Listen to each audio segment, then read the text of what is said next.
A very good morning to everyone gathered here today. The sun is rising, the ground is ready, the excitement is building, and today we are about to witness a historic battle in the FFC cricket history. Welcome to the grand final of FFC Cricket League Season 12 Supremacy. After the month of hard work, dedication, thrilling matches, and unforgettable moments, the journey now reaches its final destination. From 252 incredible matches, countless boundaries, wicked celebration, and emotions, only two teams remain standing. On one side, proudly welcome the powerful and the fearless Lord Cricket Club, a team that displayed dominance, confidence, outstanding cricket throughout the season. Their aggressive approach and winning mentality brought them all the way to the grand final. And facing them today, the determined and the resilient MKCC, a side built on teamwork, discipline, consistency. Match after match, they proved their strength and earned their place in the ultimate showdown. All cricket lovers standing here between the great teams is the dream of every player. Only one captain will raise it high today. Only one team will create history. But no matter who wins, the final is already a celebration of passion, friendship, sportsmanship, and the spirit of cricket. As we begin the grand final, let us remember that cricket is not only about winning trophies. It's about respect, unity, and fair play. We request both of the teams to play the game with a true sportsmanship, respect the decision of the officials, respect the opponents, and most importantly, respect the beautiful spirit of cricket. Today the match be remembered not only for the great performances, but also for discipline, brotherhood, and fair cricket. Because at the end of the day, trophies may stay with one team, but the memories will stay with everyone forever. The atmosphere is electric, the players are ready, the supporters are waiting. The stage is perfectly set for a memorable and unforgettable final.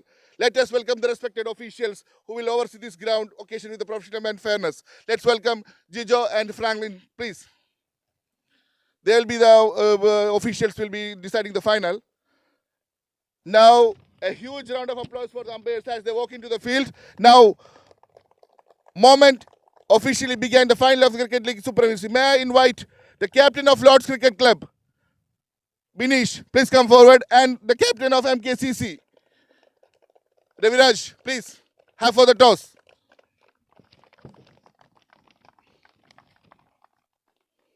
Umpires will do the proceedings.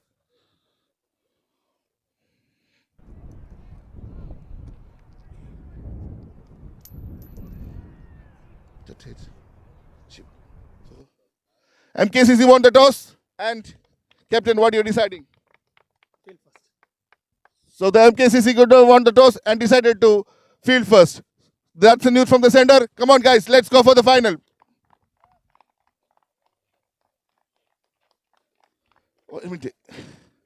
Before that, one more thing. I just need to introduce all of the players today. I'm starting from the Lord's Cricket Club.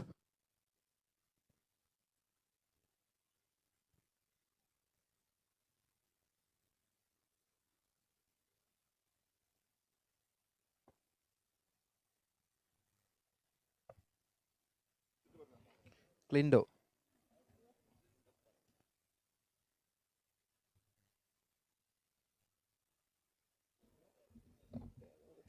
Robin. Rijish.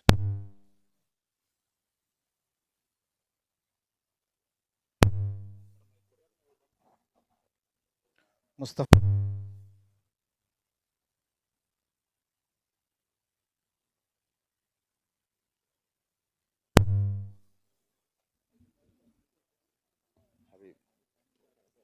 Good morning, Navin.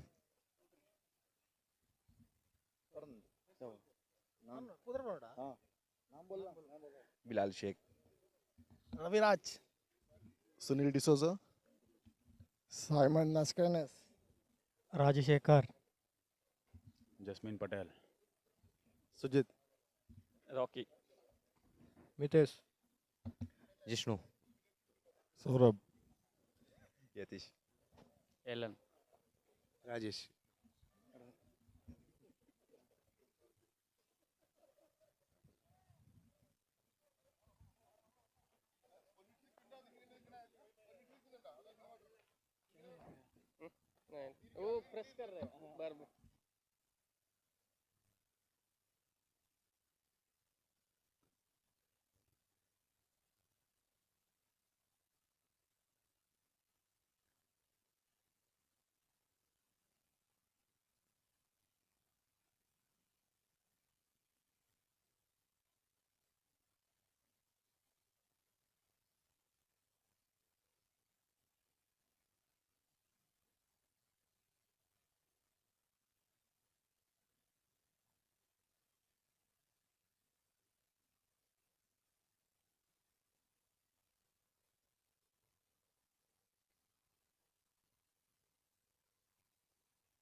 So, good morning, dear viewers, and welcome to the finals of the FCC Cricket League Season 12. The Supremacy Grand Final is what we would like to call it, where the MKCC are taking on Lords and the NCC Cricket Ground, Abuhalifa, Kuwait. And as you would see, the live streaming on BENCREATIONS alongside me, Jason D'Souza, who's going to be the commentator right throughout this match. Before we head any further, let me give a big thanks, on behalf of the organizers to the sponsors, which is Al Sultana and Khalaf Trading Company, Masters Cricket Academy, Diamond Trading Center Company, Delta Electrical Company, Infinity Constructions, Mumtaz Beauty Salon, and Paragon Restaurant. A really big thank you to all the sponsors. We've managed to make this tournament a great success, and we are here in the finals. It's going to be the big day. Both the teams played out really very hard in the league stages, quarterfinals, the semis, and they have made their self worthy enough to be right here. So let us see a couple of more minutes. The batters have made their way to the center. The fielders are already out there. In some time, we should get going.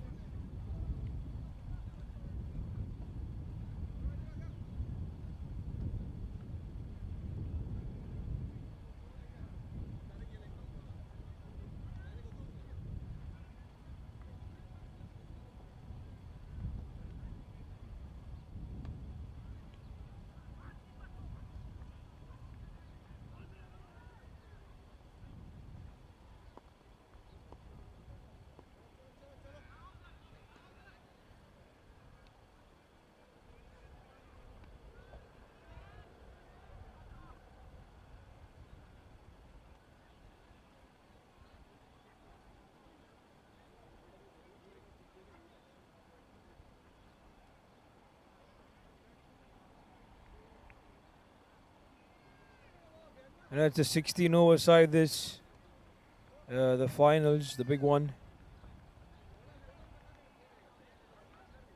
Really excited for this match.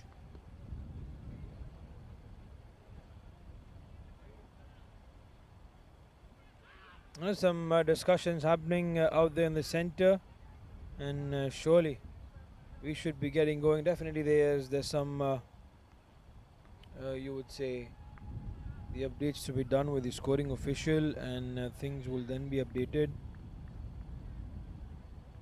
But if you have a look at the playing 11, especially at the Lords Cricket Club, they have Arun Anderson, Ashik Palakal, Clinto, Naveen Raj, Nizam, Kizur, Rajesh, Shibu, Shrijish Kingers, Suman Raj, Vivek, and Prasant Jayaprakash. So a very, very strong lineup of this Lords Cricket Club.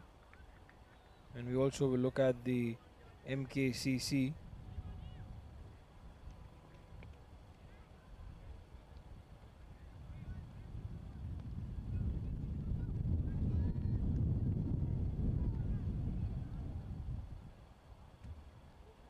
But if you look at the whole tournament in general, and the number of teams that are there, the season 12 is what's been, going. And they have another league already that started, which is the FCC League 13, the Revolution. So if you look at the names, right, and I was just having a look at the tournaments, the matches, and the names especially. The season 10th was called Triumph. The season 11th was called Legacy. Season 12 they've named it Supremacy, and then they've gone beyond and named the season 13 as Revolution. It's amazing this, and I really have to thank, because up until season, it was season FCC season, League season 9, 7, 8, we always had the numbers, and from then they started with FCC League Blitz 1. Then you had the C1 Sport, which is the Ramadan League, definitely. Then the namings came in. Triumph, Legacy, Supremacy, and then this is the Revolution. The tournament, definitely this has been going a long one, 5 months, because started, somewhere in November or October, honestly. It's played with many teams. They had 5 groups. Nonetheless, we'll go to the finals. The action back on the finals here. The teams are out there, and a couple of more moments. The batters are ready. The umpires are also ready, and we will have the names being updated very soon.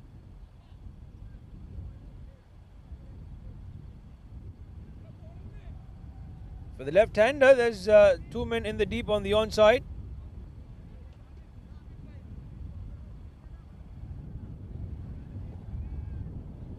Again, some final checks. A lot of chatter happening, discussions happening out there in the center.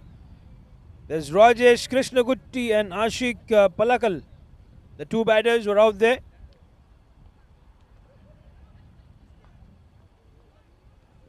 The bowler is not quite happy, having a discussion with the captain as well. He wants the men to be in the right positions. Don't want to take any risk.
So here we go, all set and ready. Ball number 1 soon to be started in the season 12 Supremacy. Let's see who's going to be the supreme team here. So both the batters are ready, the bowlers are ready as well. And ball number 1 comes your way, left arm over the wicket. Keeping it wide off the batter.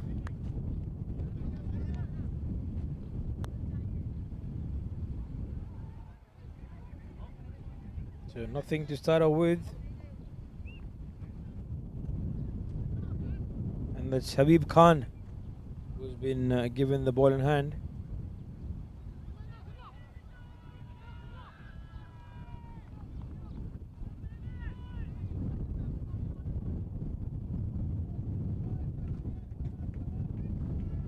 So Habib starting with his first over. A left arm over the wicket to the left-hander. Walks around the offside. There is a fielder who will cut that off. Should just be a single, and that is going to be one for Rajesh Krishnagutti. With that, he's off the mark. And it's always better as a batter that you want to get that 1 run at least and move past that dot. And then once you're out there, in the game, you will want to score big, but it's always the first run. Some batters are courageous to go for that boundary or a 6 on the very first delivery, but some are not. Let's see what Ashik does. For him, he has those 4 men back in the deep, the 2 on the offside, there's 2 on the onside.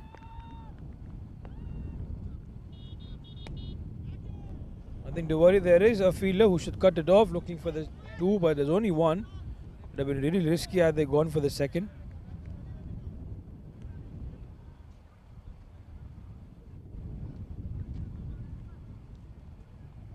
It's a 16 over aside, this game.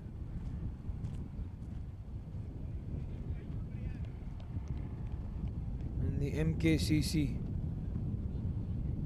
Now, what's so good about them, the jersey that I see, believe and achieve is what they strongly cater for. It was a good delivery from Habib Khan.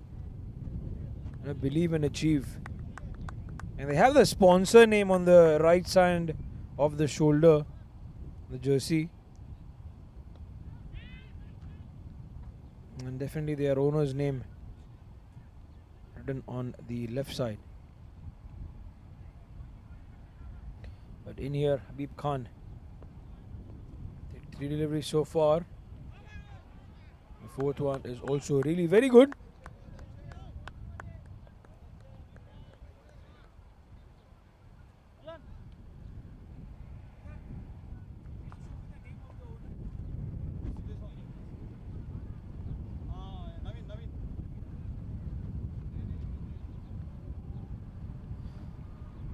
The owner of the MKCC, Naveen D'Souza, really very happy about how his boys have performed.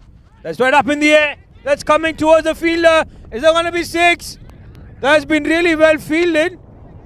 It couldn't quite be taken, but they've certainly saved. There was mix up between the two fielders. That could have been a chance.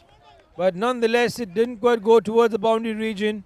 The umpire having a check also with Benson was right there underneath his eyes.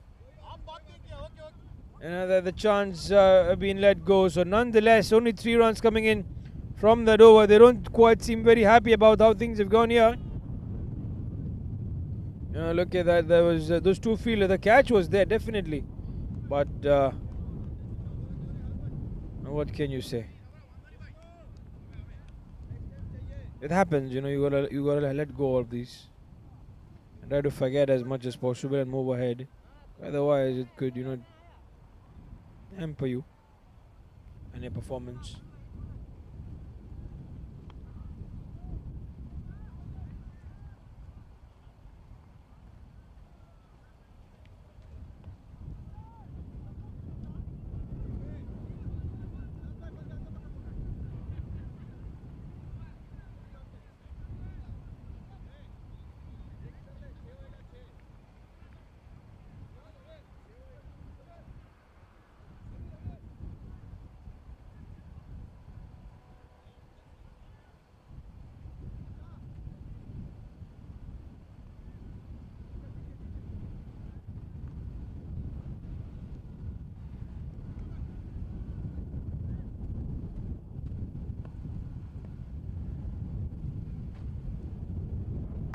That's outside off, way outside off.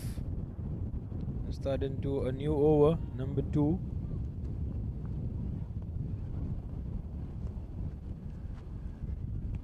Unusual action there, not a long run up that the bowler has, and his name will also be updated very soon.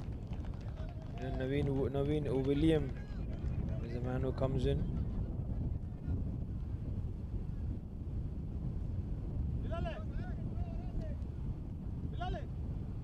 Lord's Cricket Club.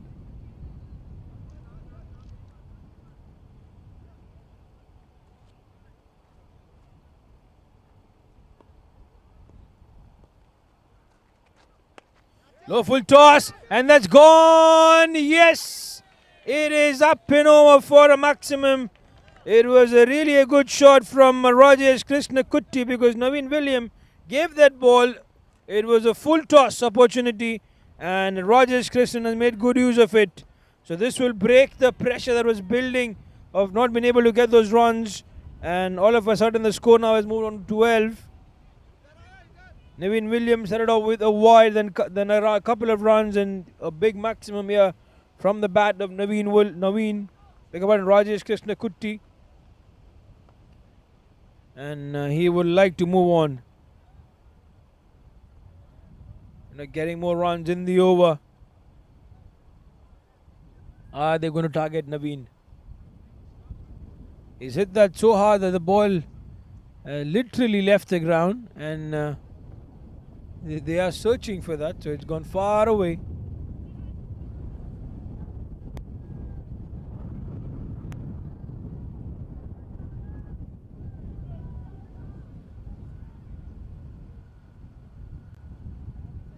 But again, his length cannot be, either short or full, wherein it can be a chance for a full toss. Naveen William, but he'll have to make sure that he keeps it, away from the batter's reach, which is technically, since he's bowling right arm over the wicket, the left-hander, he can bowl the ball, which will go away from the hitting arc, away from the batter. This is not good at all, because this is where the batter can lose his momentum.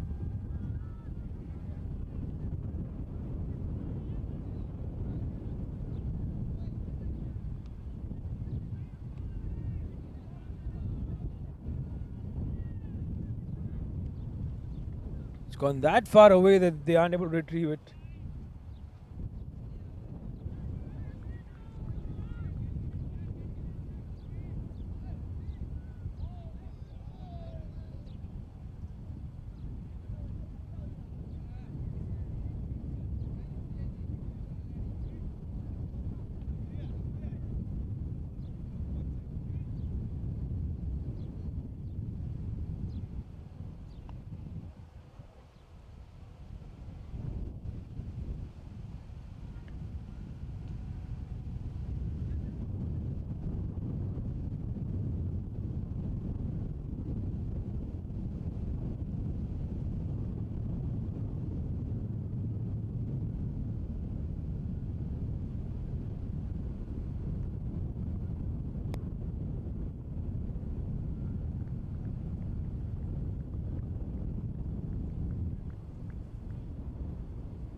So there we are. Since we were unable to get that previous ball was hit for a boundary, they have managed to get another one, a replacement, which is the right thing to do, and we're all going to be back in action. Naveen William was just hit for a maximum, probably had a lot of time to discuss with his fellow colleagues on what should be the course of the next 4 deliveries that he is going to be bowling.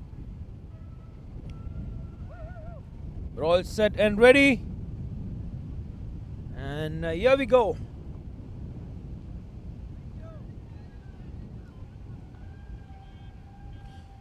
most of the organizing team went ahead.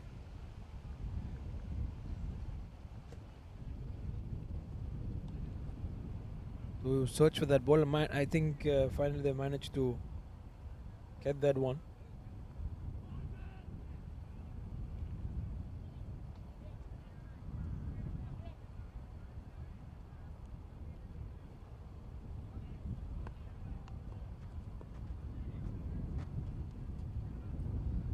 That's wide.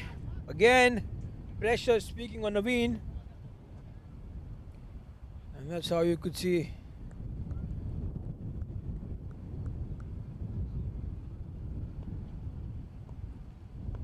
Honestly, he should not be bowling that wide. This is a good one. Again, up in the air. The ball is coming. And that is going to be a maximum. What a shot from Rajesh Krishnakutty. My goodness, the ball was right in the slot this time around from Naveen William that he gave it underneath the bat. And there it was a massive, massive. It was coming straight towards the com box where it's present. And we're right there in the car, which is our mini com box. And literally, it was such a really good shot. So Rajesh Krishnakutty is on fire in this over. Change of angle now, right arm round the wicket from Naveen William. Let's wait for the umpire's confirmation. Was there some bat involved or was it a leg by? I think there was some bat. He's not quite happy with that because he feels that could have been on the onside. Probably towards the boundary or a couple of more runs. But nonetheless, a very good over this for the Lord's Cricket Club. They managed to extract around 17 runs from this over.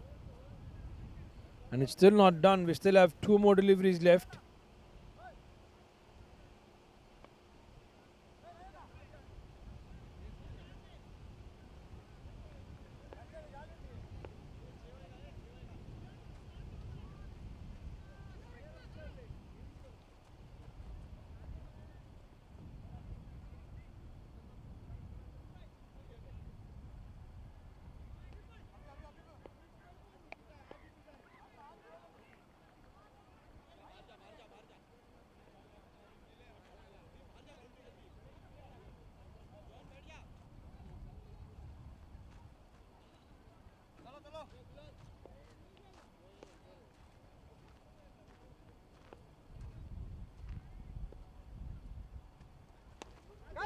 Up in the air, there's a chance. Fielder from long on. Should take it. He takes it. So Naveen William gets the wicket. But it's not of the batter that was going for runs. It is Ashik Palakal who will have to walk back. He just got a run in the delivery that he faced. Naveen William will be happy, but again, not after conceding so many runs. Because Rajesh Krishnakutty's the non-strike is in. But nonetheless, it's a wicket that you want to celebrate. Ashik couldn't quite pull that on the onside. The ball was slightly back of length. Was available for him to go for it, but he couldn't quite, and gives it straight in the hands of the fielder, at long on. So end with it over number 2. Or we still have a delivery to go, beg your pardon. And it's Naveen Raj who's going to be the man to make it to the crease here. Naveen Raj, another talent to watch out for.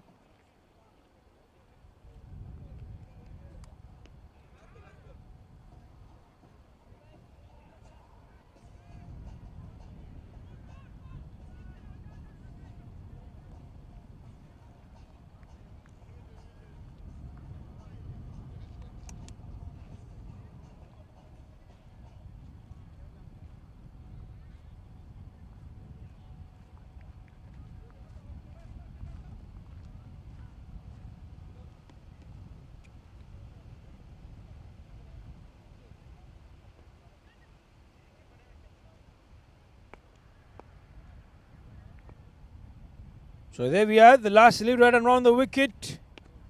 And that's just going to be the dot delivery. So 2 overs done, 20 for the loss of a wicket.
So there we are. Start to a new over. Habib Khan to continue.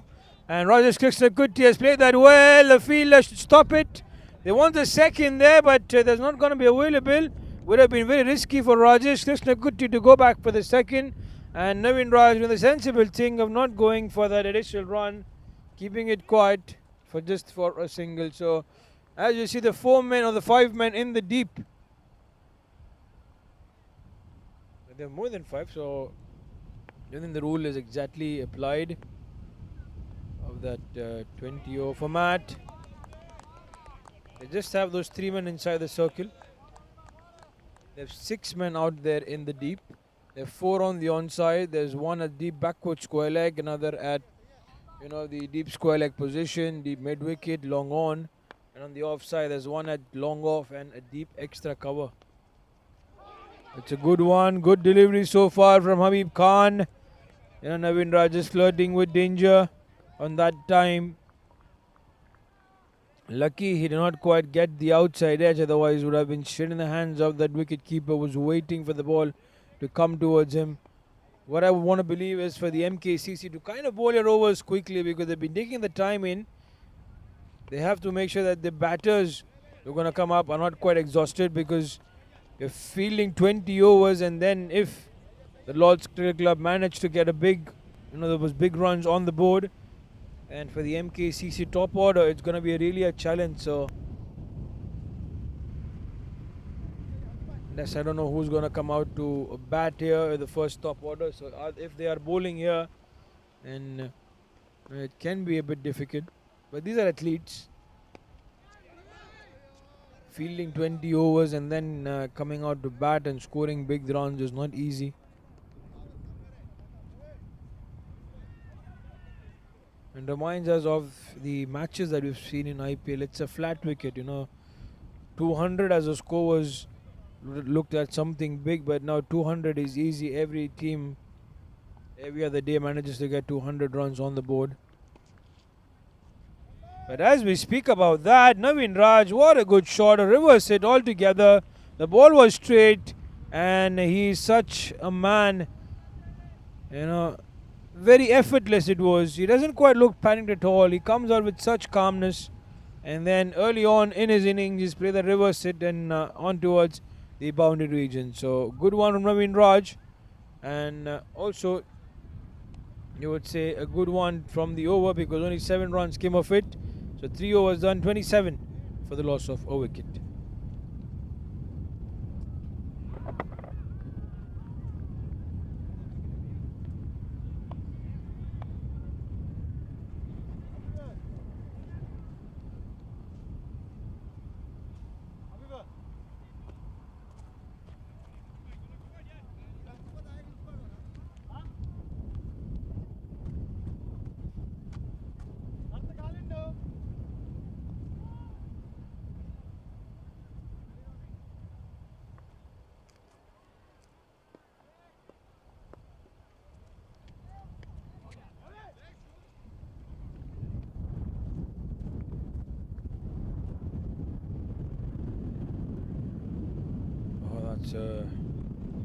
Strong wind blowing from the left side of your screen to the right side, and that will also decide the course of the shots that the batters will play with the wind and against the wind. So with the wind, it will be very easy for them. And surprisingly, Naveen Williams will continue after being given away 17 runs in his first over. Starts off cautiously here, but the problem for him is Rajesh Krishnakutty, who hit him away for runs. He's now back on. Just took a single in the very first delivery of the over.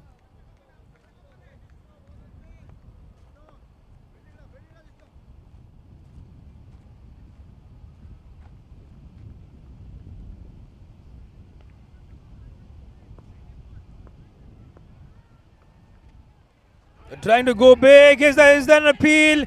There's an outside edge. Everyone's claiming for it except the umpire at the officiating end. He doesn't quite look into that decision. Navin Williams also having a check. They're checking with the square leg umpire. Wonder why they're checking with the square leg umpire. Maybe some action is out there in the center. Rajesh Krishna Kutti is also very surprised. Both the umpires having a discussion with each other. They claim there is an outside edge. The fielders, the batter, beg a pardon, the bowler, and all the other fielders around him. But that is definitely not to be given.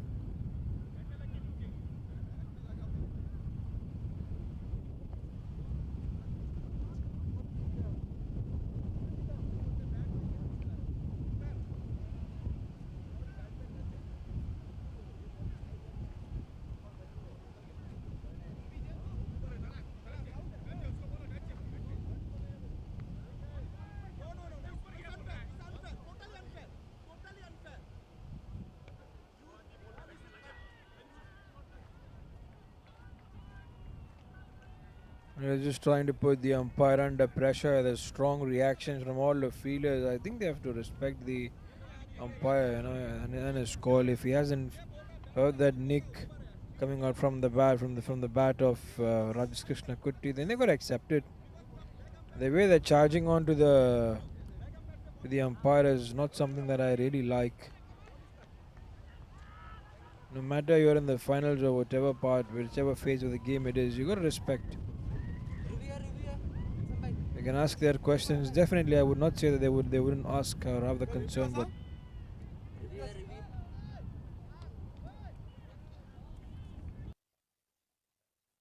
finally it looks settled, and the fielders out there in the deep want to have a review.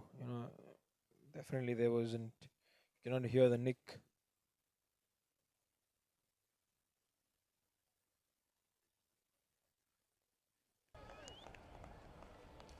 So we are back on. There's Navin Williams to continue.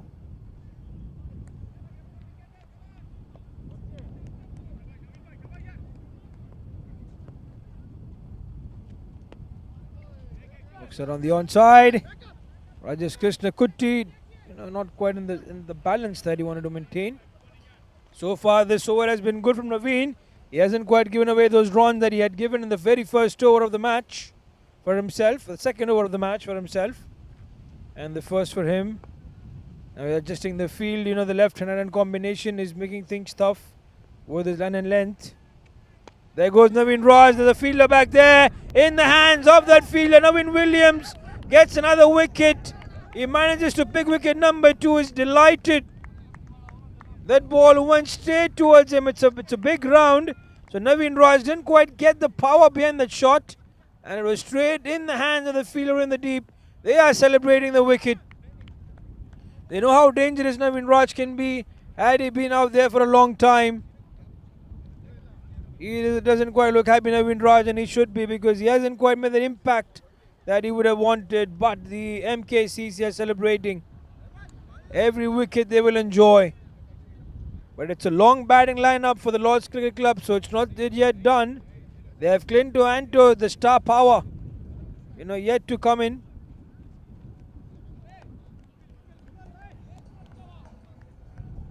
My goodness. Runs from Rajesh Krishna Kutti and some action from Navin Williams. So Shibu is going to be the man to walk into the number 4 position. It was Jishnu, like the catch, the fielder in the deep. Jishnu had taken a wonderful catch.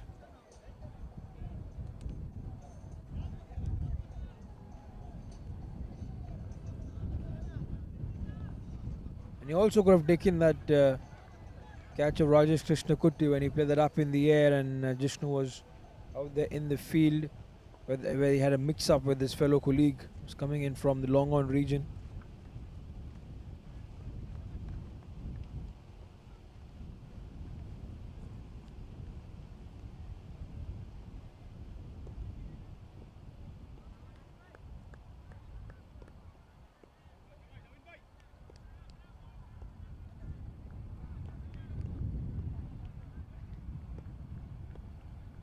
Right arm round the wicket. There's a good one, keeping it pretty much straight. So Navin Williams has been good in this particular over. With that, we come towards the end of over number 4. Good one from Naveen. It's 30 for the loss of 2.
So there we are into over number 5 of the game. The first 4 overs, 30 runs on the board.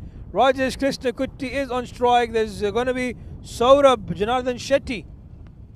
It's the new bowler in. The outside edge, the ball is running away. The fielder giving it a chase. I don't think he'll make it there. And that has gone towards the boundary region. So the ball was kept outside off. The edge, the width was available. He slashed it hard. Rajesh Krishna Kutti and gets the boundary. So he's on to runs. He's 25-15 now with 2 sixes and a boundary. From his end, the runs are coming, but the issue is from the other end, where wickets are going by. The projected score for now says 130. It's too early to judge that and take it into seriousness, because the course of the game will change after this couple of more overs to come by. But for Saurabh, it's very important not to give away the width. They have a slip in place. That's a good one. Keep it just, outside off. Not too much. So the width is available. Because he aims to get the outside edge, of the bat of Rajesh Krishna Kutti. That's why they have that slip in place. They don't have anyone back in the deep in the third man region. That is better. The fielder should cut things off. Again, Rajesh Krishna Kutti looking for a second. He always wants to go for the second immediately. But this time it was not quite available. The best part that he's quick, between those wickets.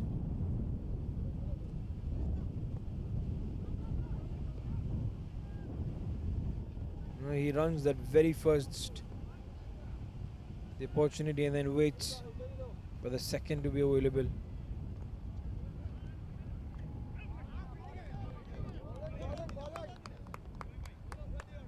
I think he held himself up at the last moment. Saurabh. Shibu, beg your pardon. It's the batter. So far it's been a decent over, except that boundary that you could take into consideration, which was not quite the delivery would have wanted to bowl. Other than that, it's 5 runs and he still has 2 more deliveries to go. Saurabh.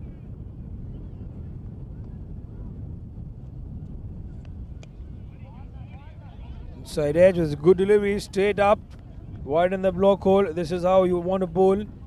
Not give away those chances to those batters who are wanting to have the ball in the length region so they can have a shy, for those big hits or the big runs.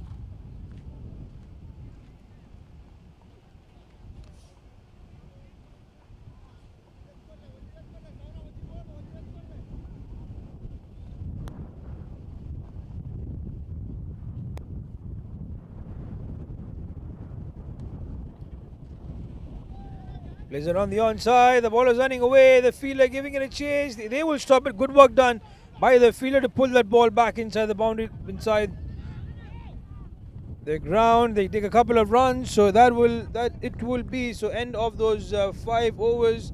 It's 38 for the loss of those 2 wickets.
So there we are, 5 overs done, 38 for the loss of 2, and Navin William will continue with another over.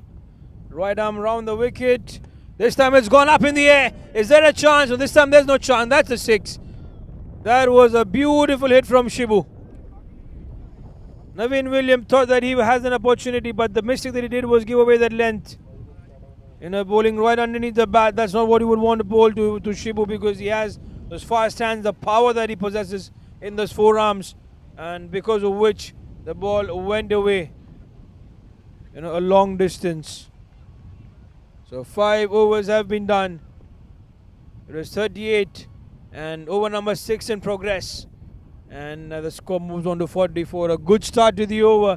This is what they would have wanted always. Pressure, full toss from Navin Williams. Hit for another maximum. He had a previous over to his name with a wicket of Naveen Raj, but doesn't quite look that this over will go his way.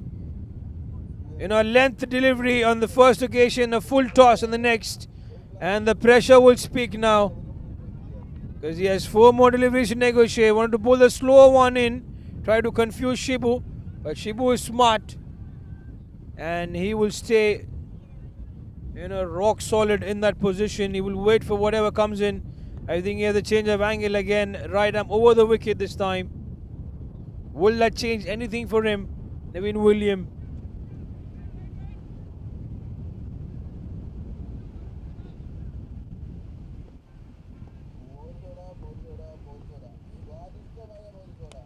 Outside edge. Doesn't quite go the way he would have wanted, Naveen. He would have wanted the ball to be going straight in the hands of the fielder. Yeah, the third man, or third man and the back foot point inside the circle. Up in the air. Is there a chance? Long off. No, there's no chance at all. That was above his head. 6, number 3 of the over. Navin William cannot believe what's happened to him, because this is the mighty Shibu up in action. On the offside it was this time.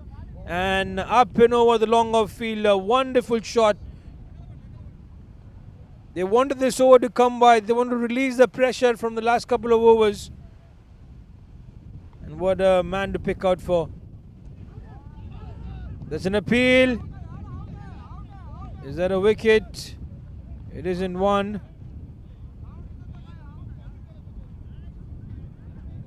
Was it a wide, or was it what?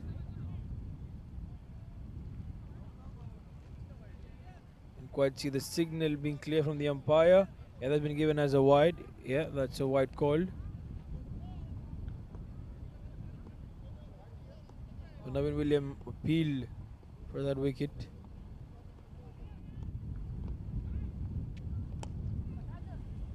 This possesses the power. This shot was a brutal power of those forearms, because the ball was full and he had lashed it on the offside.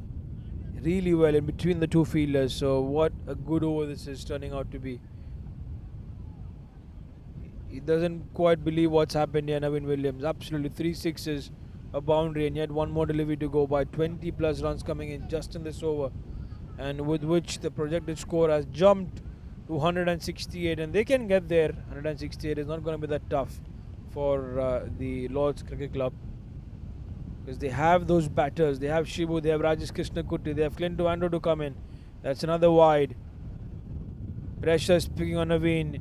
If he was riding high in the confidence in the previous over, because of which he was given another one, you know, he's made that decision, cost a lot for his captain. So that's it.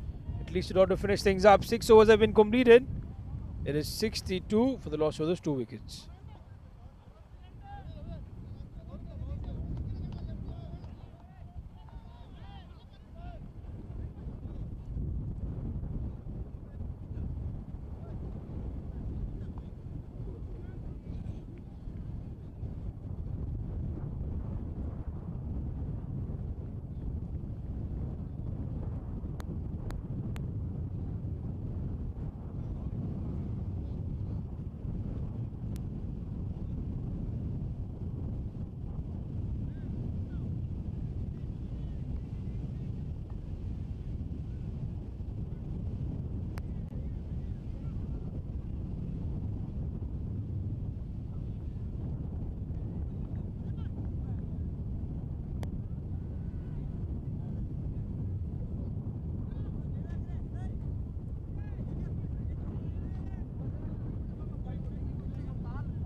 There we had a short drinks break that you would want to say.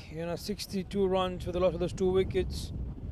And with that, Sujit, comes in as the impact player and is replacing Naveen Williams, who didn't quite have that, innings out there with the ball in hand, because 44 runs is what he's given away in those 3 overs with 2 wickets. Shibu literally took him on in that previous over. So Sujit hopefully can make an impact here now.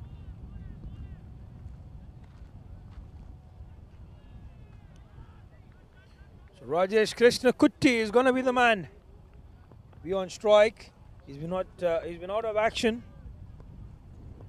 Let's say from the last over. Not so much. They're straight in the gap. Or there was no fielder station, so that's going to be 1 bounce towards the fence. Let's wait for the umpire's confirmation. I think he's given that as a boundary already.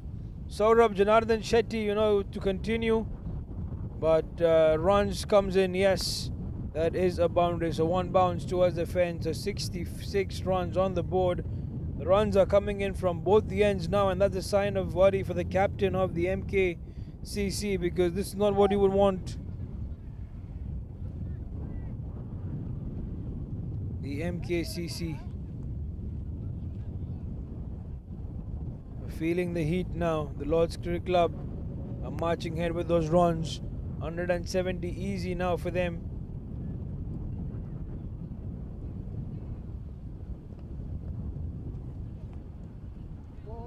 Went too early with the shot. He misses it altogether.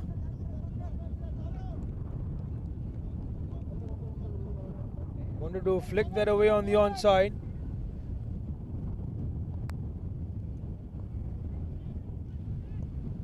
He's a very animated character, Rajesh. In the gap, the ball is running ahead. Picked his zone correctly. It should be a boundary. The fielder manages to do well. It should have been a boundary, but I think that he's pulled the ball well inside or well in time. Rajesh has, some doubt. Is it a boundary? Yes, that's been given as a boundary, so he wasn't quite able to field up in the deep to pull that ball inside in time, and that has run away towards the boundary region. This is what Rajesh wanted. He wasn't quite convinced that the ball was stopped because he played that so well, using the pace of the bowler as well as knowing where the fielder was.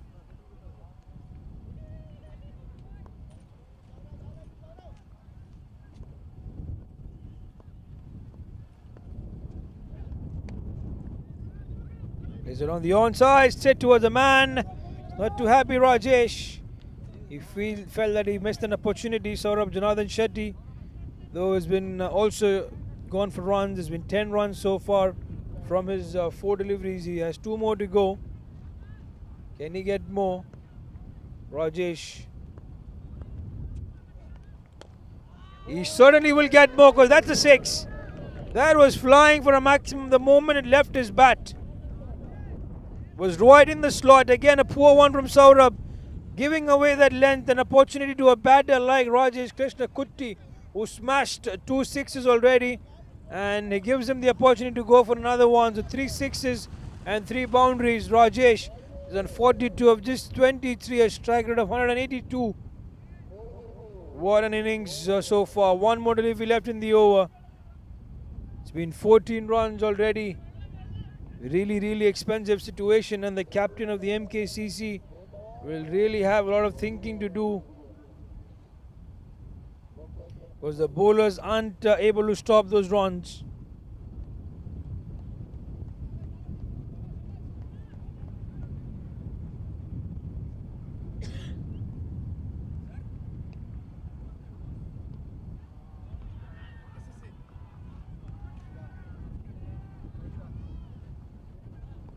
So the MKCC eventually, had won the toss. They wanted to bowl first, so it was their call. And somewhere they don't quite reap the benefits out of it so far. And with that, Rajesh works that on the onside. There's in the gap. There's no fielder. He has a long chase to do. He does well. Eventually, he manages to get there. He had to cover a lot of ground. I didn't quite think he might get there, but eventually he did. And I think there's going to be a couple of runs. The 7 overs have been done. It's 78 for the loss of those 2 wickets.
So there we are, back in action for another over here of action, hopefully to come by for the perspective of the Lord's Cricket Club.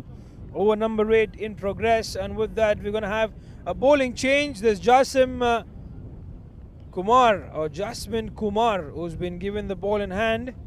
He comes right arm around the wicket. That's a helicopter shot from Shibu Oman Kutti. What a hit! That's gone for a maximum. Nothing's going right for the MKCC. None of the bowlers are able to stop those runs. And this time it was Shibu. The power as I speak in those forearms that he has. What a shot. Beautifully executed. That is this is brute force from the tall man, Shibu Oman Kutti.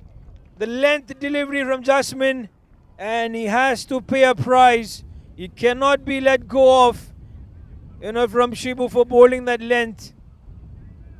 He literally whacked that across the line, and it went a mile. It will take a lot of time to retrieve the ball because it's gone to another ground where the match is happening. And hopefully they give us the ball back in time, and which they've managed to get. But that was a powerful shot. The MKCC, I think, have done a mistake bowling first, because nothing seems to go right for them, except a couple of overs where runs didn't come by. Slow one, up in the air. This is the six, number 2 of the over. Oh my goodness, six, number 3 in fact. 3 sixes in a row. The first one was a helicopter shot, up and over long off. The second shot came in. It was much more deep mid-wicket region. And this time again, over long off for Shibu. 6, number 3. He moves on to 41 in no time of just 12 deliveries. He's got 6 sixes and a boundary, which means 40 runs. 4-0. 40 runs have come in only of those, those 4s and 6s, and he's only taken 1 single so far. Only a run. He goes again. Is it going to be 6, number 4? It is. 6, number 4. Shibu Oman Kutti. This man is spitting fire in the center. What a brilliant shot. And equally poor bowling from Jasmine. He's confused now which line and length to pick. How can he stop a batter like him? Shibu Oman Kutti. 47 runs so far for him of just 13 deliveries. 7 sixes. I think he wants to get those 6 sixes. And Benson, I know, will definitely clip this out from this game if Shibu manages to score those 6 sixes. Let us see. Delivery number 4. 5 in fact. He goes on the onside. That's not going to be a 6. But I think towards the boundary region for sure. So we will not be able to see the 6 sixes, but definitely some performance here. And also with that, he comes towards his half century. 51 of 14. Tremendous hitting this from this man, who knows only one thing to do is go for those runs. He doesn't like to run the singles and twos, ones and twos. He believes in those big hits. The last delivery, in fact, from the over of Jasmine. On the offside, 1 bounce towards the fence. That's a boundary. That is been runs. My goodness. 28 plus runs given away in this particular over. 32 in fact with that boundary that came by. We would want to forget the over, Jasmine, and forget the day as well. But it happens, it happens. You will have that odd day. But it's been the odd scenario completely for all the bowlers of the MKCC. What an over. 8 overs done. 110 for the loss of 2.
There we are, over number 9 now of the innings, and what an over it was in the previous one. It was the Shibu show, Shibu Oman Kutti.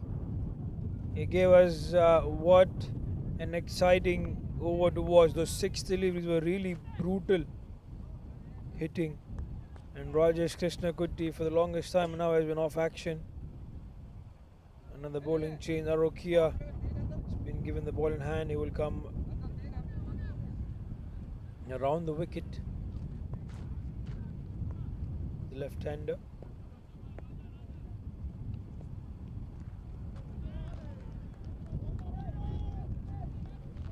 Dot to start up with.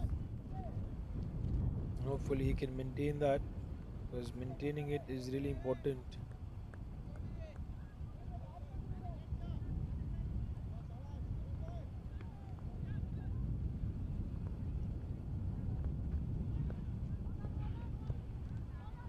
Everyone's on the track, full toss. He's not quite timed it well. The execution might be off, but he is safe. It's just, or is it a boundary? What's quite happened? I think there was a boundary there. Yeah, he stopped the ball. He was not quite aware where the boundary was, so he stopped the ball outside the boundary line.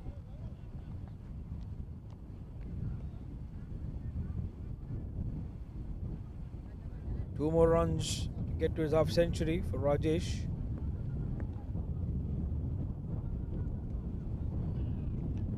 Oh, well done by the fielder.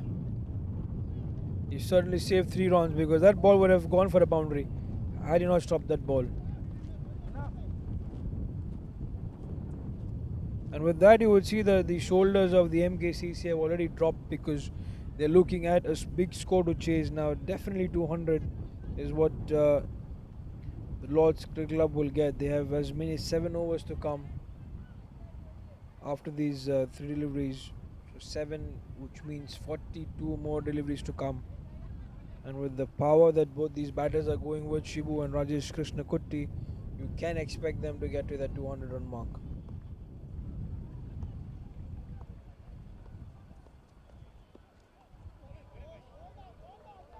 Some change in that pace, or the variation coming into the key. Checked his shot at the last moment, Shibu.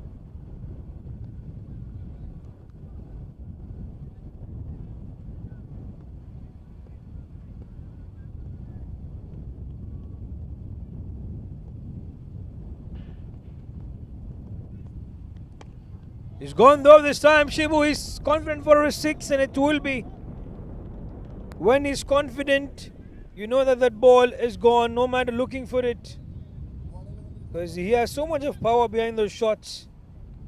Shibu, yet another maximum for him. He doesn't believe, as I said, in taking those singles. He only knows one way to go, and this time it's Arokia who's getting the beating. He has one more delivery left though in the over. Change in pace again, and hopefully, lucky for him, finishing it off with a single. So with that, 9 overs done, 122 for the loss of 2.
So starts off with that wide. Habib Khan, who was brought back into the attack, 11 runs in his 2 overs.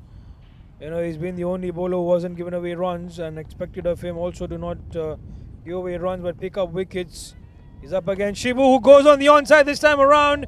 Is it going to be gone? Looks like it is. Hopefully he hasn't quite, has that hit to the cars who are parked there on the right side of the screen. That you must have seen. Insurance companies are waiting. Hopefully no one had to take an insurance for those screens there, because definitely this man Shibu doesn't want to stop. Every over he comes in, he backs himself, and he's hitting that to the most economical bowler so far of the match, Habib Khan. He too isn't able to stop those runs. That was a good delivery though. Kept it really full, and all that Shibu could do was manage to get bat on ball and works it on the onside. So doesn't matter those ones and twos. If he manages to get those 6 hits, as big hits every over, then the runs are propelling up. That's 130 now altogether, the score. And the projected score definitely is not going below 200. It's 222.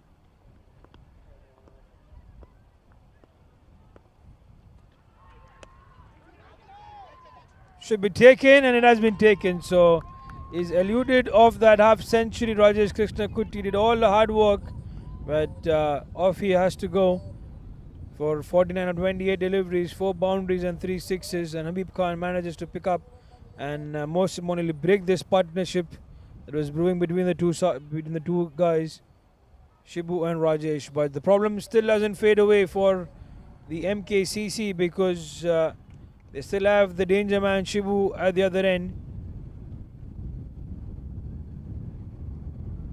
and he will go for those big hits any which ways, regardless whether the wickets go by or no.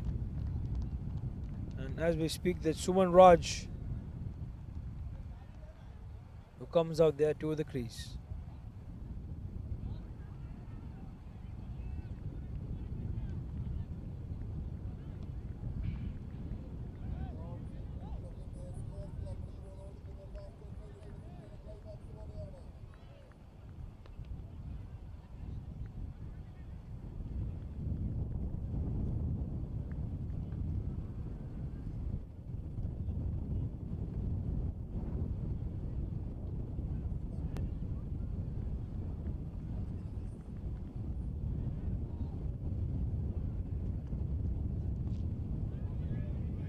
And the very first delivery that Suman Raj gets, the intention is very clear. He wanted to hammer it on the onside. He didn't quite get that opportunity though, but very, very clear intentions from the batters of Lord's Cricket Club. They will go for those big hits. Manages to connect that, but Jishnu is the man in the deep. So only a single, and with it, Suman Raj is off the mark.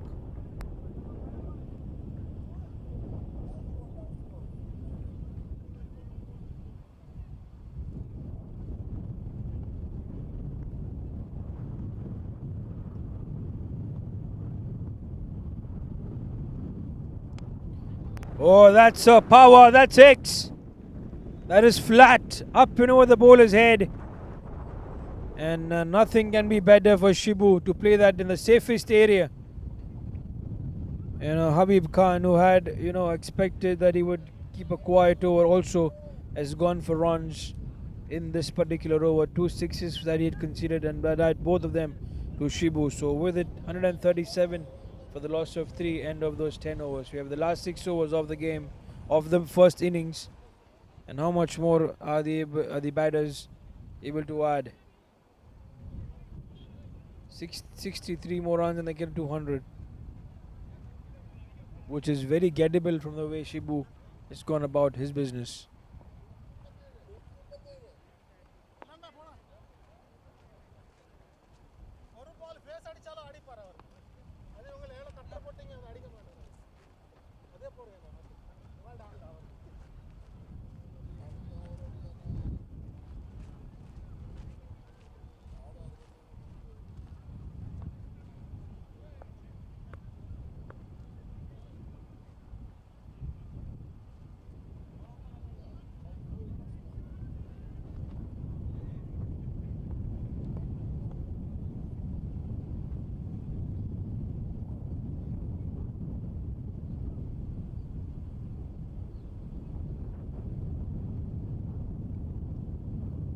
So 10 overs done, 137 on the board. Over number 11, right arm over the wicket, full toss, and you have to pay. There's nothing that you can commentate on this shot, the effort, because the bowler comes in, starts off a new over, gives away a full toss.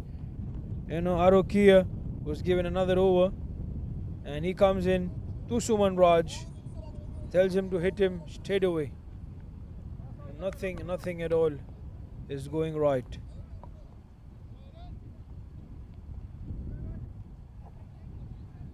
They'll have to do something now, the MKCC, or they are just out of this game. It feels like with the body language that they have given up in this finals now.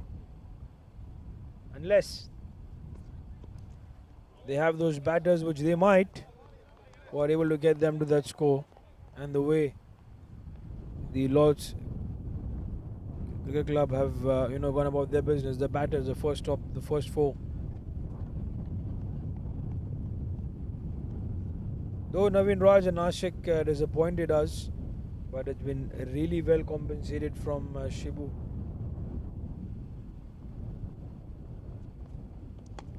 Up in the air, chance at long off, the fielder coming underneath it.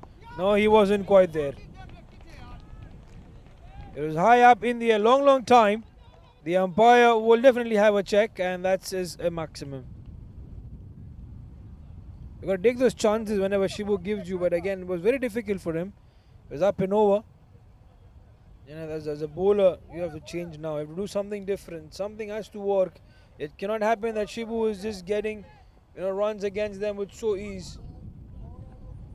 And that's a boundary. That's the apology coming in. It's not a 6, but that just fell before the boundary line. I feel the fielder should have been right on the boundary line instead of being slightly inside.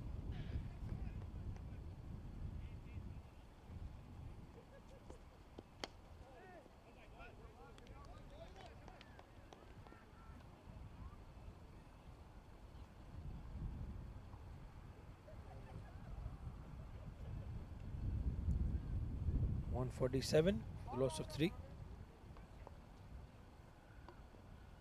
2 more deliveries to go.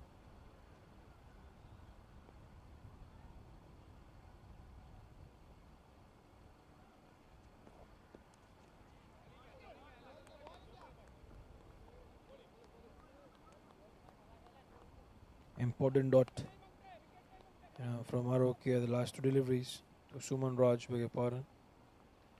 So it was Suman Raj, not Shibu, because he was gone for that big hits.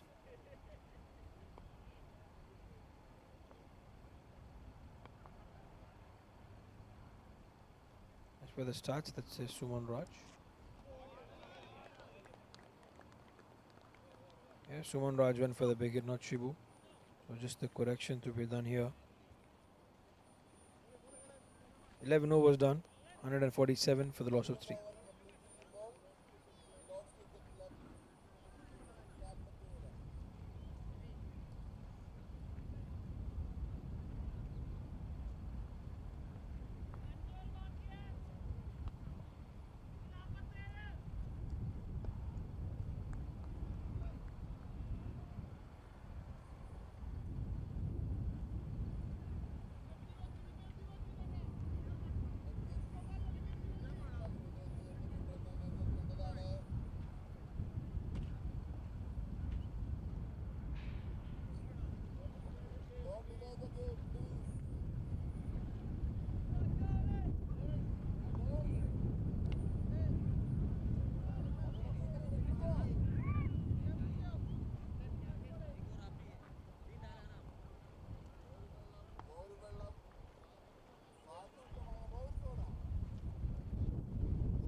So on to another over.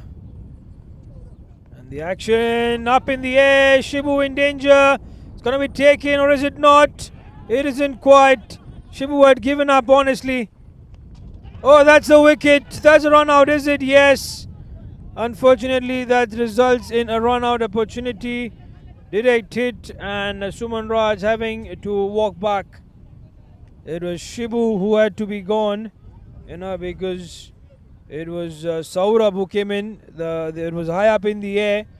Saurabh missed it, but then the fielder from long off charged up, and there was an opportunity created at the striker's end in the form of a run out. So unfortunately, Suman Raj having to walk back into the dugout, and we'll have another batter to walk in. But nonetheless, the runs will not stop because Shibu has got that life, and he will make it count.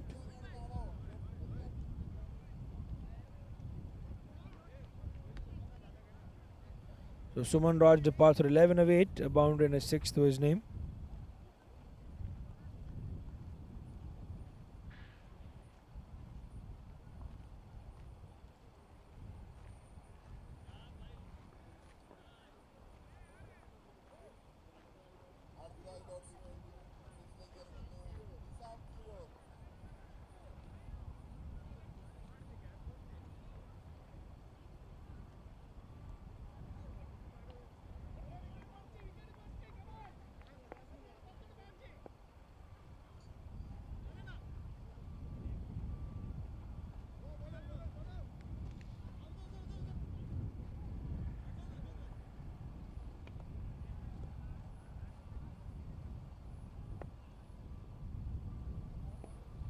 So there we have over number 12, the wicket that went by, and it's time now for Nizam Khizur to come onto the crease.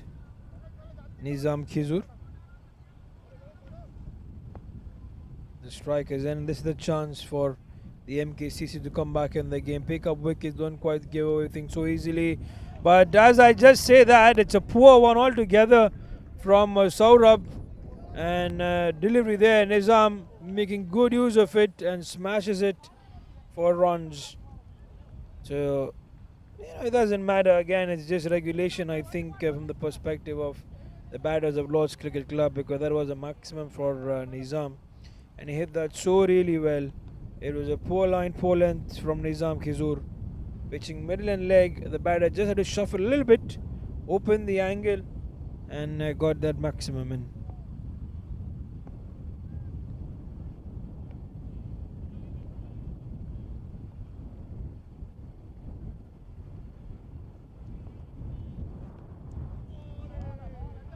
That's a good delivery. Just inside the trim line.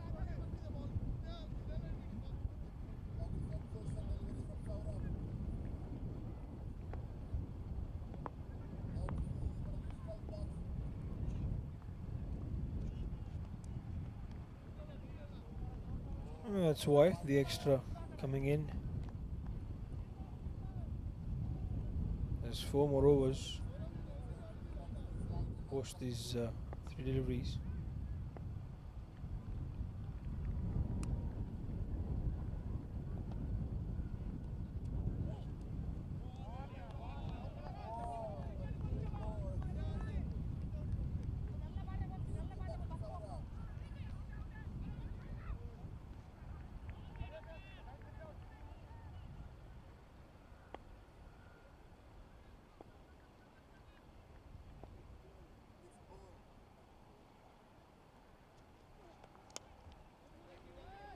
One bounce towards the man. There's no run. So this has been a good over, except the 6 that came in. There's 2 more deliveries to go. We have not had any over now in the last, you would say, 6 or 7 overs. Anything has gone less than 15 runs. But this over, those seems that they will give away less than 15. But again, it's just a hope, because the last delivery is yet to come up, and a 6 can spoil the whole game.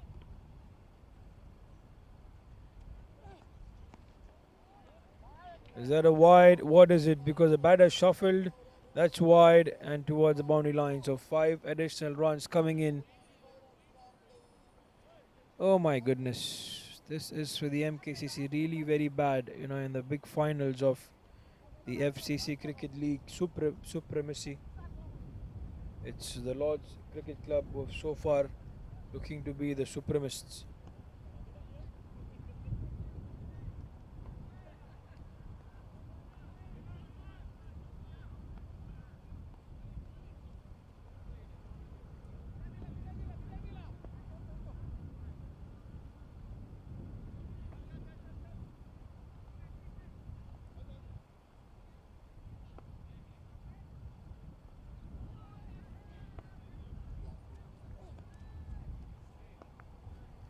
He's struggling and under pressure now. A lot of wides given away in the over. Six runs have come in just for the last two deliveries. That was not those legal ones. 5 wides and then an additional wide. So 6 runs. And there's plus 2 other wides. So 8 runs in the over only in the form of extras. So with that single, it's going to be the end of over number 12. 162 for the loss of 4.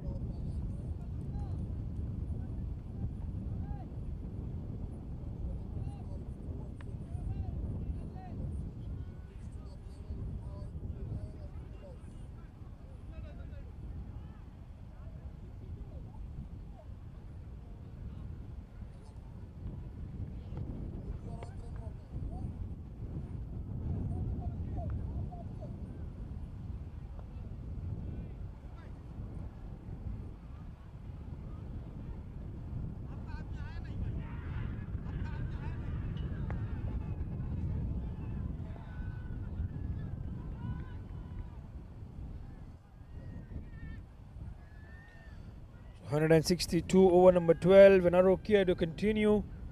This third over. And so far, again, went 22 runs in his 2 overs.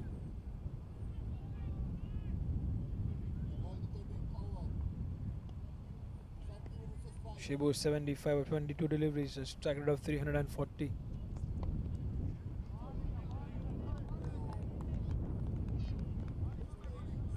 What Nizam Kizur should also be looking to do is try and give that strike back to Shibu as soon as possible, because he literally can get them past the 200 run mark easily, which they eventually will in the next 4 overs, even if they manage to get 10 runs and over. And there's some issues with the run up of Arokia. The second time, so is that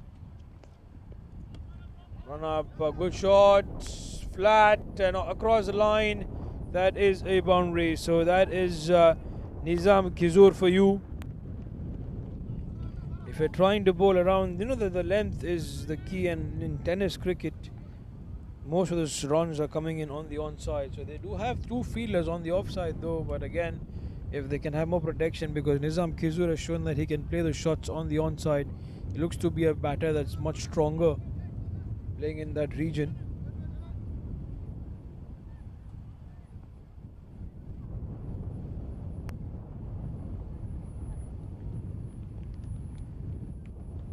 There's nothing much as a bowler that you can do. There's no assistance that you'll get from the surface. It's about timing, variation, and chance has been taken. So Nizam Kizur having to walk back after some innings where he's entertained us with a 6 and a boundary. He's walking back for 11 of those 8, and with it 5 wickets down. 166 for the Lord's Cricket Club. Was right there. We wanted to go on the onside, but straight in the hands of that fielder.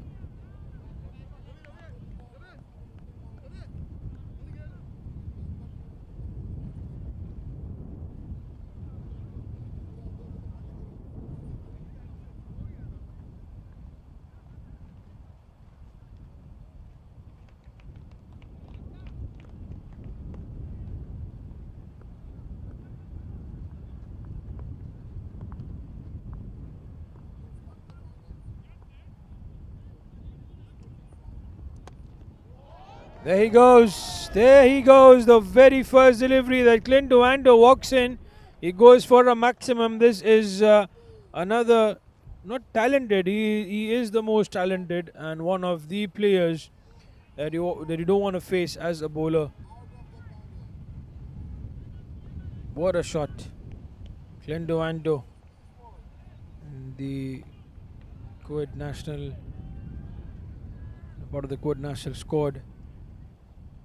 That's the regular season ball cricket, but here in tennis ball also he has his own name and his big fame.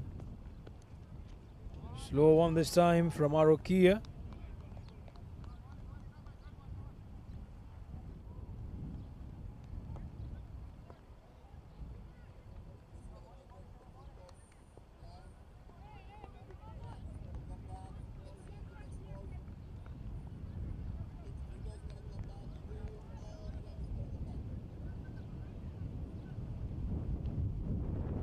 more deliveries left. Plays it on the on, and there's a fielder back there in the deep. Just be that single.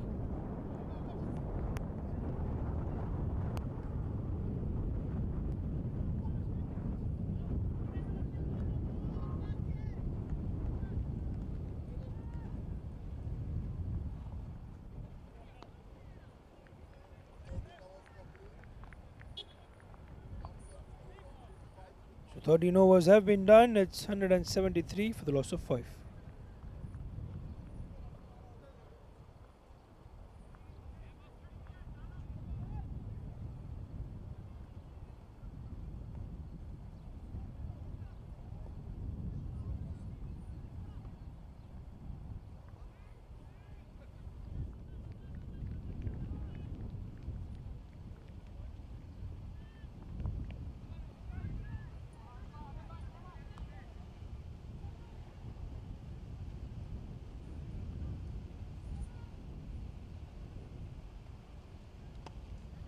Oh, that's a beautiful one from Clinton. The Jishnu had a chance.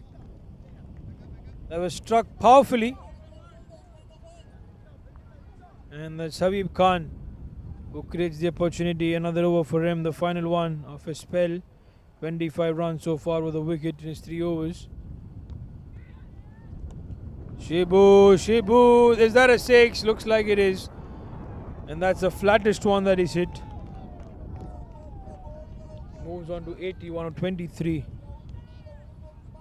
I am now with beyond words how to describe the shots that he plays, because he just goes so well, so beautifully. Slow one. This time the helicopter shot. Is it? That's a 6. It was a slow one, but it was in the block hole, and the helicopter from Chennai comes in. The Lord's Cricket Club, 186. 2 back-to-back sixes for Shibu. He's just 13 runs away from his century, which he deserves to get there. What an entertainer he's been. A strike rate of 362. It's really dangerous if you are, looking at from the perspective of the fielding side.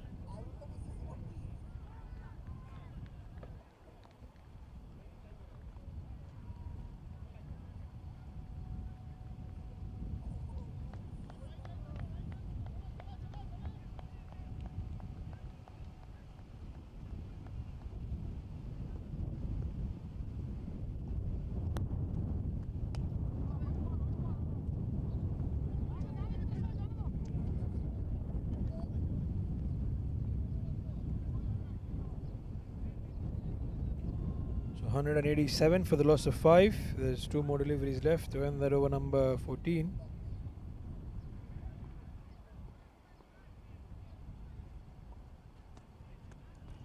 That's the wicket. Habib Khan right in the block hole strike this time, and Clint Wando will have to make his way back to the dugout. Not the way that he would have liked to be bowled out, but again, the MKCC will celebrate the wicket. The wickets are coming a bit too late because one man has literally taken them by a storm from the other end. So 1 more delivery to go to finish things off in over number 14. Clint Wando walking back. They're asking for the score. 187 is what it is. Easily 220. They have 2 more overs to do that. So probably if 30 odd runs come in the next 2, and they get to 220.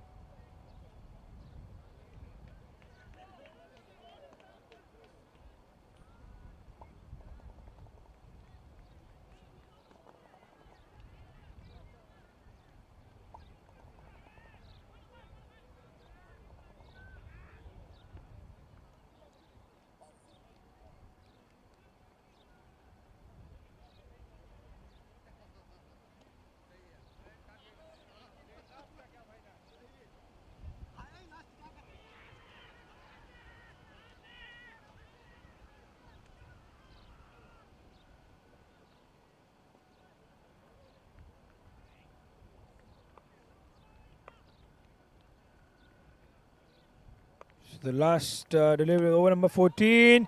Is that a 6? What's happening at Avenue batter, which comes in this time at Sriji's Kingers, who comes in and he too starts off with a 6. Habib Khan hoped that he could finish it off well, but unfortunately he couldn't.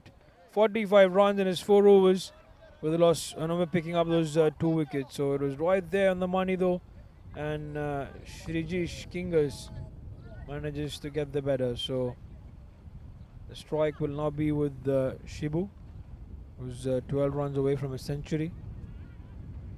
Also 2 more overs to come by to end the first innings.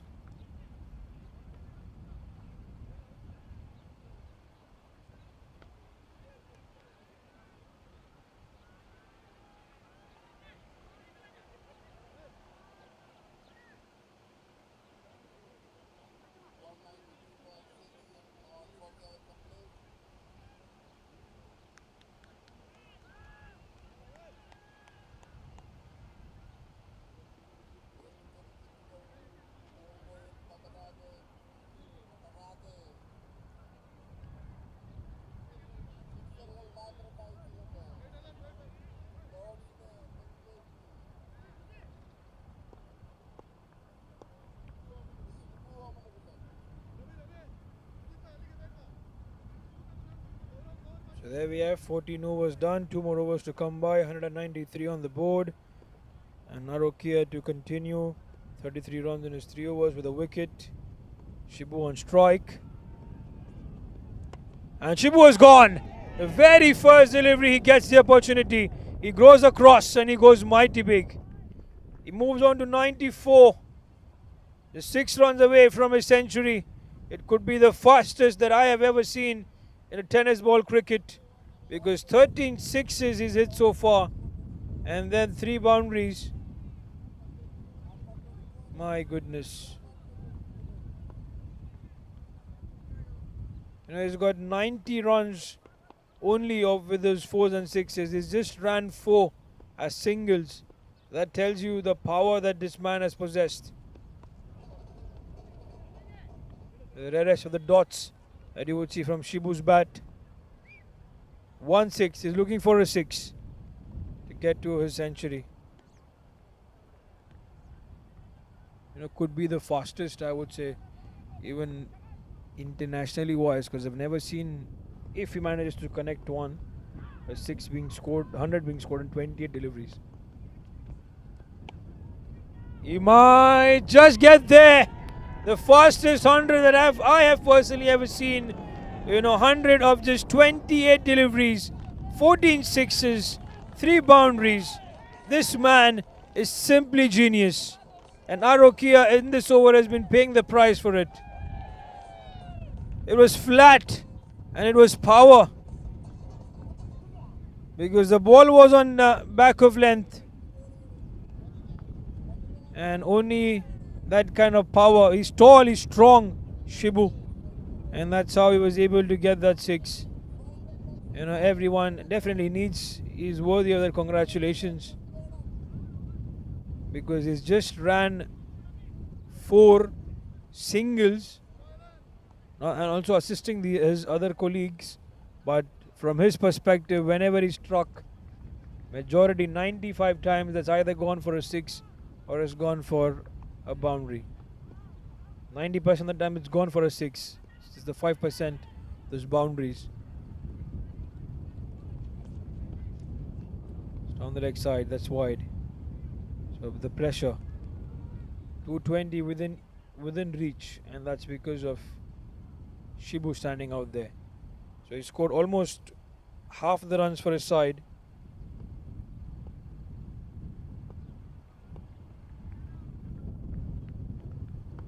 Literally taking this match away from the MKCC. He's right up this time around. There's a fielder. As he's going to take it, he messes things up. He ran too much, ahead. And the ball literally went the other way around. So is it on a bounce? Looks like it's on a bounce towards the fence. So it's 210 on the board. Still 2 more deliveries to go in the over.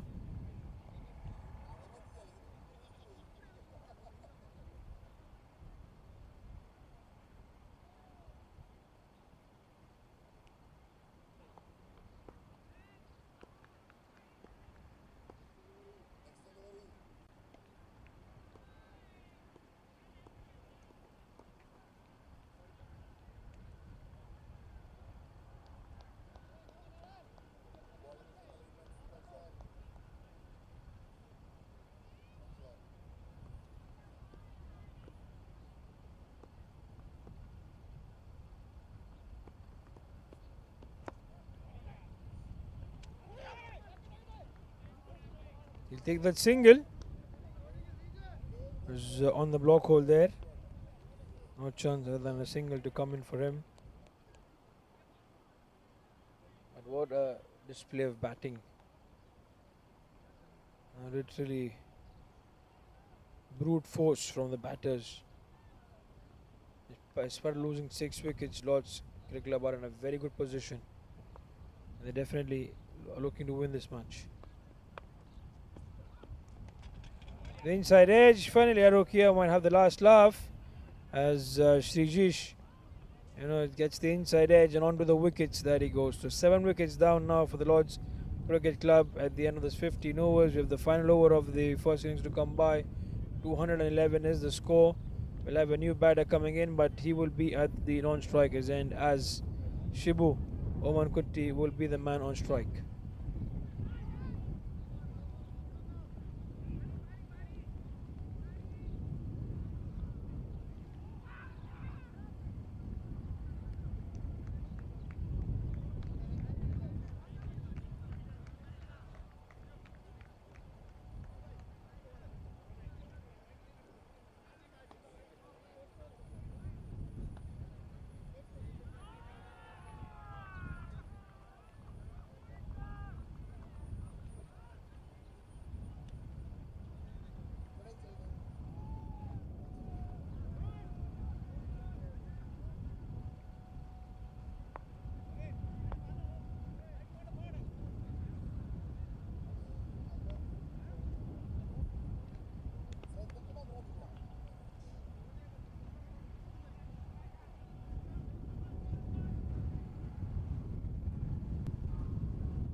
So there's Shibu, start of the final over, and he wants to begin it well with a maximum. Jasmine Kumar. Surprise. I think the MKCC have run out of options, of bowlers, and that's why he was given another over. He already given away 32 runs in his first over, and here he comes, starts off again Shibu with a maximum. If Shibu had missed to score 6 sixes in his previous over, he might just, manage to get it here. Because he went for 4 sixes, then 2 boundaries against Jasmine in his previous over. And here he started off with a 6 and he's looking to get some more.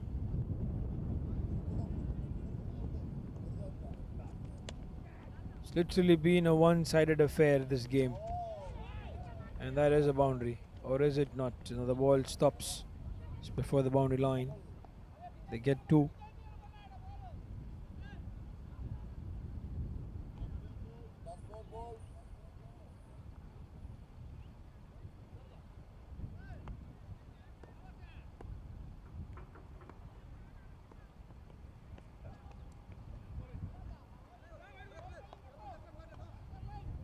Is that wide? Is it not? What's quite happened? The batters are not quite happy with it. And what is the square leg umpires got to do with this?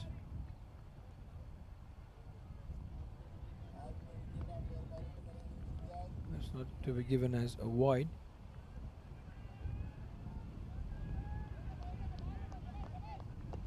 You can see the energy, because even after scoring 217, they're still fighting for that single. Run in the form of a wide. Shibu didn't quite contest too much.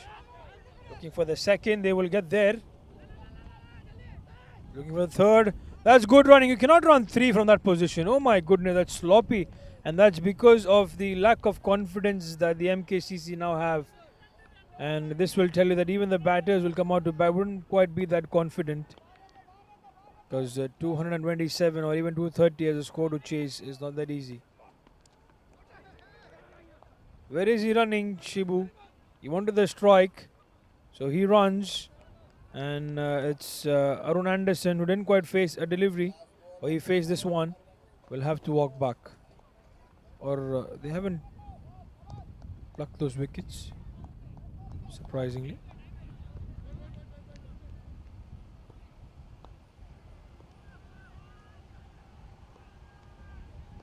Arun Anderson is out, yeah, so it's the last man coming in. Who didn't come in, but Arun Anderson stays to save the time probably, and that's the boundary to finish things up with. So with that, 16 overs have been done, and Shibu finishes off with a boundary. So Prasanth Jayaprakash technically was supposed to come in, which he didn't, and Shibu Omankutti was out there on strike, and 220 is what he ends up with. The score for the Lords Cricket Club is 226 for the loss of those 8 wickets. An eventful batting performance from the Lords Cricket Club. One-sided affair completely. And with that, if we have a look at the scorecard, there's nothing much, to speak about. And all praises to Shibu Omankutti, 120 of 35, 5 boundaries, 15 sixes, a staggered of 342. But before that was Rajesh Krishnakutti as well, who started off with that runs, 49 of 28, just missed to get his half century, which he really deserved. And then all the others were just single digits. But in the bowling performance, none of the bowlers managed to stop those runs. And Habib Khan, 2 wickets to 45 in his 4 overs. Nevin William, 2 wickets to 44 in his 3. Saurabh, 39 runs in his 3 overs. Jasmine Kumar, 47 in his 2 overs. Very expensive, in those 2 overs. And Arokia Ilan, 51 runs in his 4 overs with those 2 wickets. So that's the end. We take a short break. Once we are back, we're going to have the action coming in from the MKCC, who would need 227 to win this match.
So welcome back everyone for this run chase from the MKCC, who take on the challenge from the Lords Cricket Club of getting those 227 runs on the board. Definitely not going to be that easy at all, but they'll have to keep their heads held up high and try to chase that score. The two batters have already made their way out to the centre. It's for the Lords Cricket Club bowlers. They're going to be very happy, contented. They know how much they have to defend, and it's a good score to defend. More than 15 runs required every over to get there. And in a couple of moments from now, we'll start this run chase. We just await the match officials to come in. And everyone's ready except the match officials. And they'll be the ones walking back as well. So, all set and ready to go in this match.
So there we are, all set and ready in this game. Arukia, Elan and Bilal Sheikh, the two batters, have made their way out to the centre.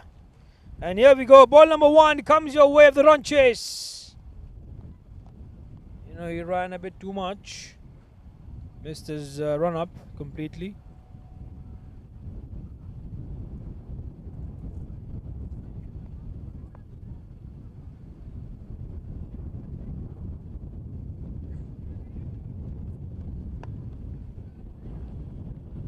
Set in the hands of that fielder. So no run to be given, no run to be taken.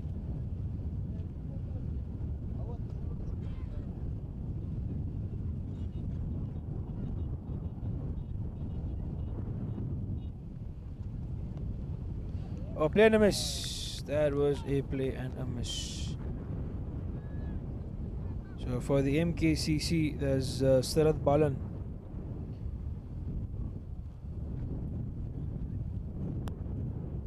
Impact player replacing Ashish Palakal. Arun Anderson comes into the attack from for the Lords Cricket Club. Walks around the onside. Is there going to be a boundary? Looks like it will definitely be one.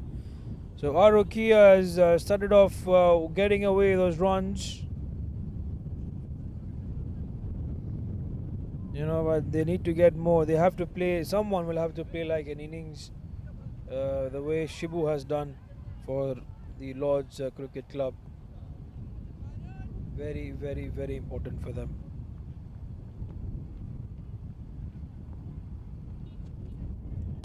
That's right up in the air. Is there a chance? There is one. The first wicket falls. And it's Arukia, who just got a boundary in the previous delivery, gives it away to Arun Anderson. So the MKCC have lost their first. It was high up in the air and straight away taken by that fielder inside the circle. So with that, it's a good start for the Lords Cricket Club.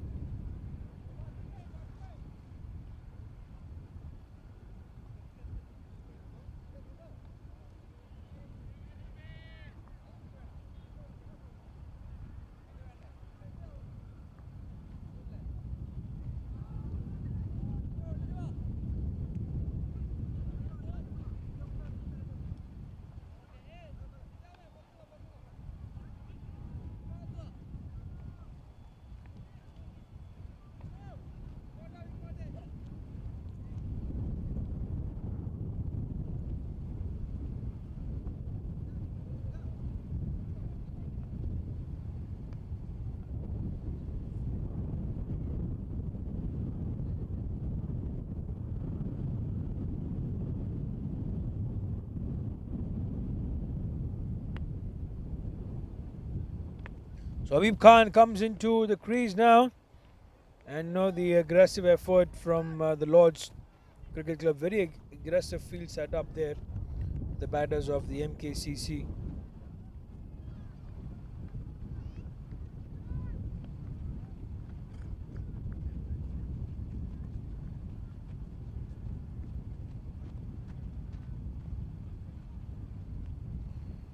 Things are definitely tough.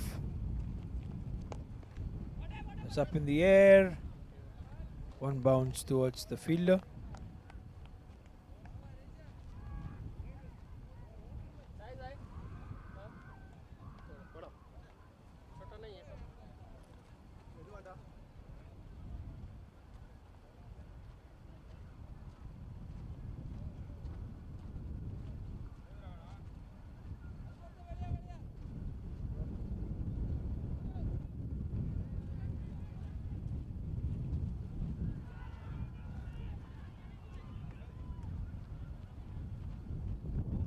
So there we have end of that first over. 5 runs for the loss of a wicket it is for the MKCC.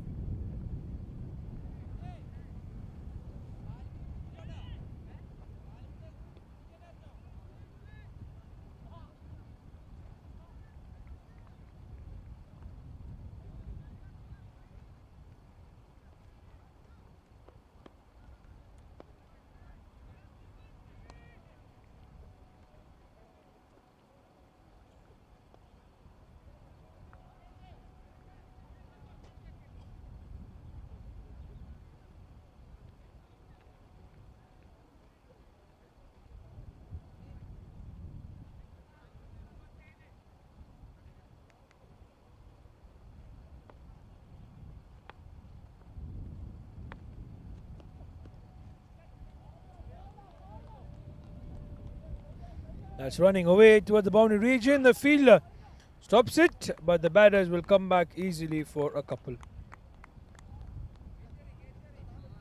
The first over from Anderson went for 5 runs. He managed to pick up a wicket as well.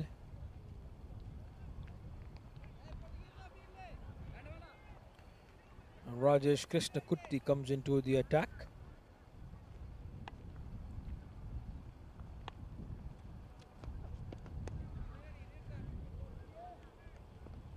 Not going to be easy at all. Habib Khan and Bilal Sheikh. It will be the first of all the pressure that they will be facing, because the required run rate is 14.83. Let's say it's 15. 15 runs and over to get. It has to come from both the ends, not just one side. Doesn't matter that anyone cannot play the innings the way Shibu has done, but if you manage to pick up 15 runs every over, then you are definitely going to get there, because any over you fall short of, then it eventually means that you have to get more in the coming overs. So 15 runs, then it's going to be 17, 18 runs to get, and that's tough. MKCC have done everything right up until the semi-finals, but then in the big finals they won the toss. They elected to bowl first, and that's where things do not go well for them. It's the half the battle has been done already.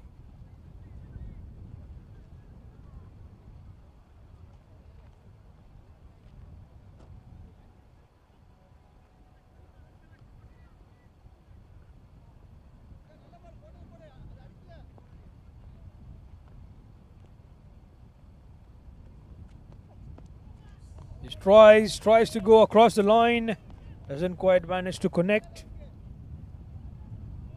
and that will be the case for the MKCC. And the Lords Cricket Club probably will experiment with their bowlers, give the chances to the fielders who haven't, the bowlers who haven't been able to have a chance, because they have the opportunity, and that's because that a lot of runs have been scored by the batters.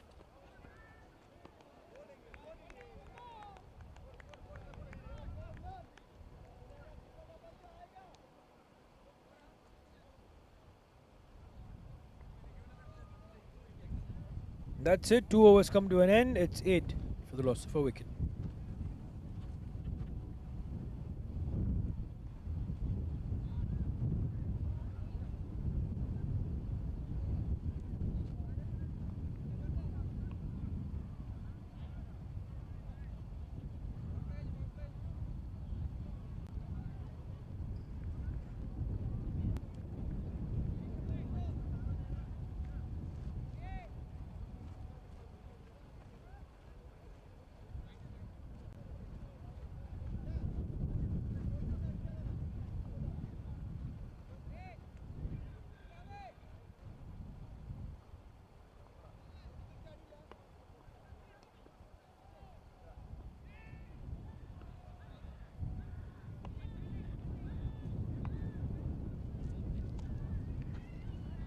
Oh, that's some sort of a different shot from Habib Khan, and he'll manage to get a boundary here. Naveen Raj comes into the attack, and he's been hammered for a boundary straight away. So, if they don't get those runs, the run rate has now jumped up to 15.5. But again, from the MKCC perspective, they definitely probably they know the fate of the game. They'll try their best, and the first couple of overs are the key to decide whether they will go there or no.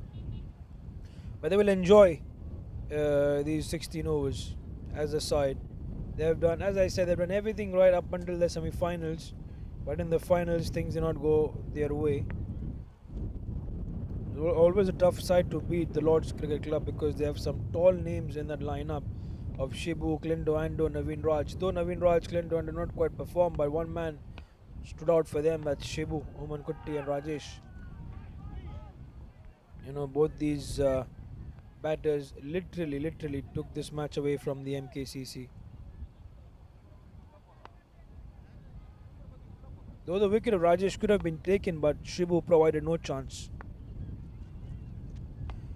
Whichever delivery he attempted to was all clean and went really further away from the boundary line. So 215 now, and that which is what's required.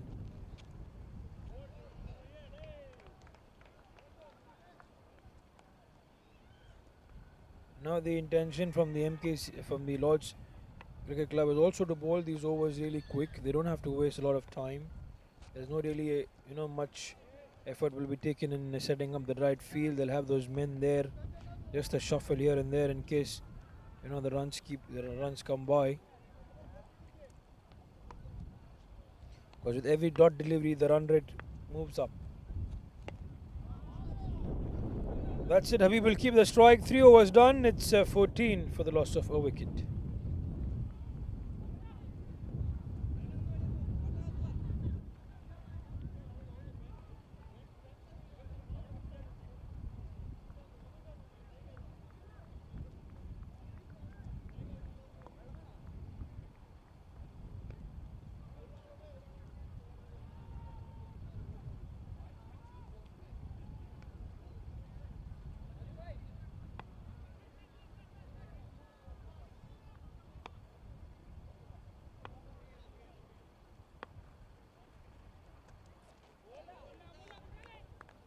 So Habib Khan, starts off this over as well, facing the bowler Prashant Jayaprakash, who comes in for his first over.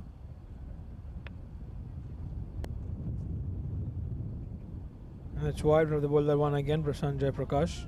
And you can see already that the previous over was done, and immediately in comes Prashant Jayaprakash for the second over without wasting further time in setting up the field.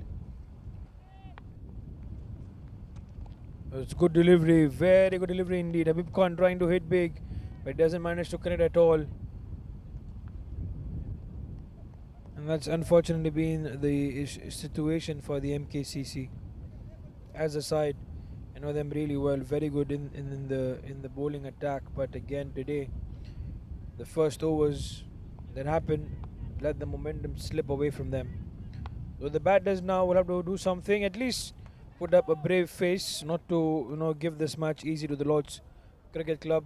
Do their best in getting those runs, because as viewers, who are glued to the screen, whether on mobile or you're watching this on the TV, you will want to be entertained even in the second innings, though it might come at a losing cause, which is what's visible right now, even with the approach and the confidence of the batters. But you want to be entertained. You want to see those sixes. You want to see those boundaries.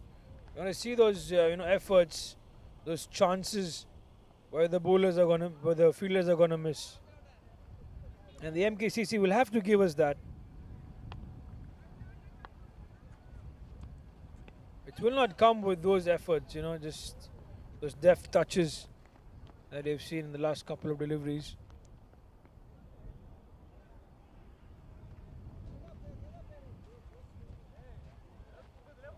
We had a quick and a good over from Prashant Jayaprakash. 4 runs so far, and he'll keep it down for 4. So 4 overs done, it's 18 for for the loss of a wicket.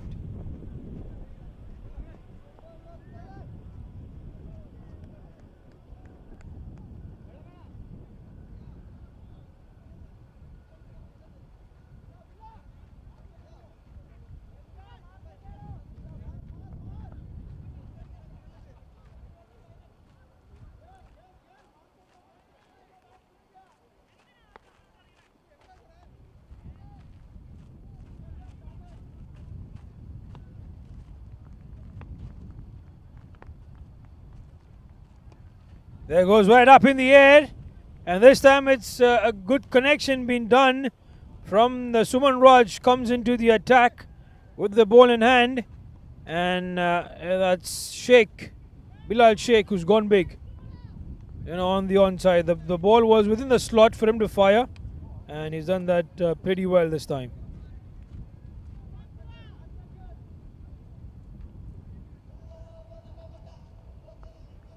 So Suman Raj, another talented all-rounder, I would say. I'm a very fan of his batting,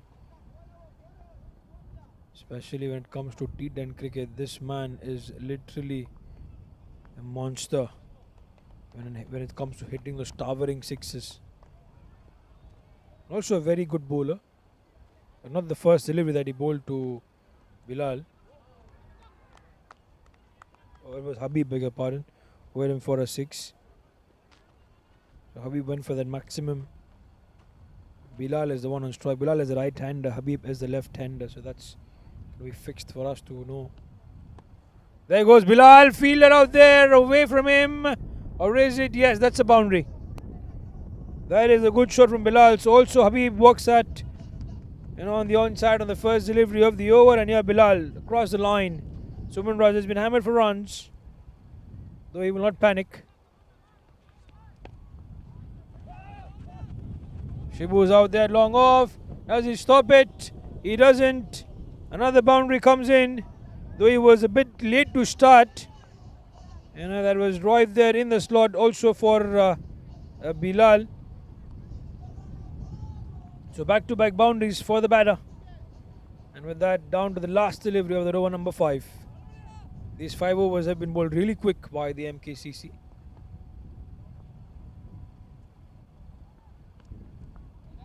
Oh, there was a chance. Banged in shot to Bilal. Bilal just got the edge. Clinton couldn't quite hold on to it. So 5 overs completed, 33 for the loss of a wicket.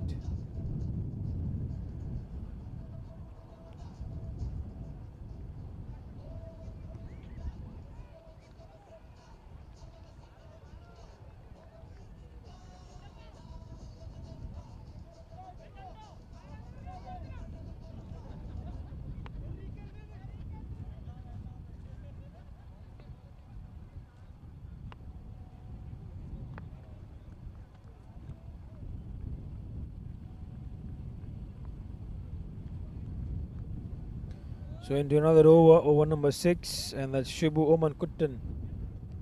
Oman Kuttan is now going to be the man here. Up in the air, and that is going to be taken. So Clint Duando gets the wicket. Habib Khan will have to walk back. That's wicket number 2 for the MKCC to lose. It's 194. What's required is required 119, 17.91. He wanted to go big though, but miscued shot altogether from Habib Khan and was straight in the hands of Mr. Clint Duanto.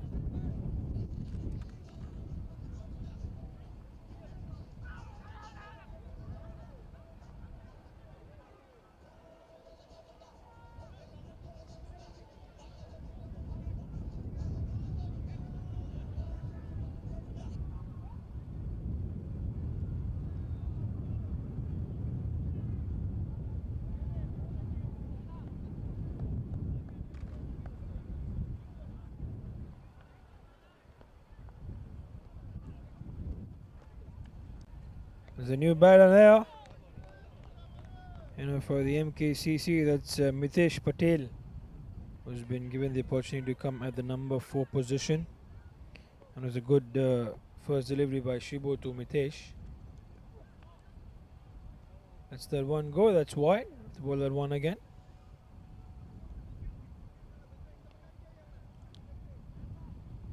You'll have 10 more overs to compose these 3 deliveries.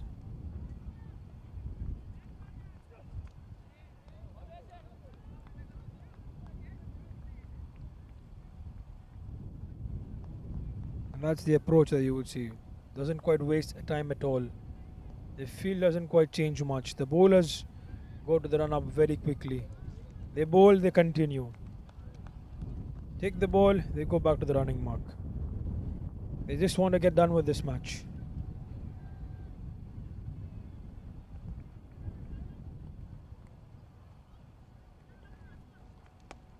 That's right up in the air. Easy pickings for Clinto. He will take it.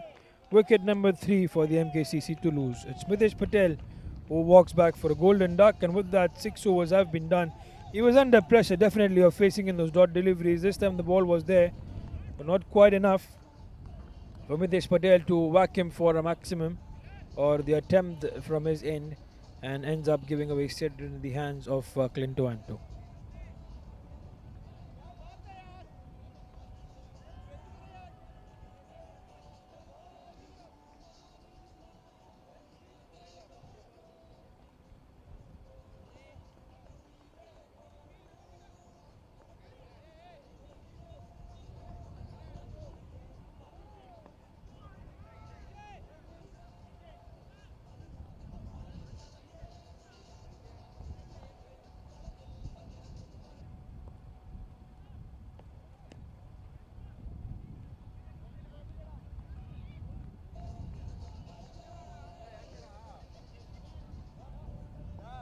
Starts off with a wide here. Srijish Kingers, who comes into the attack.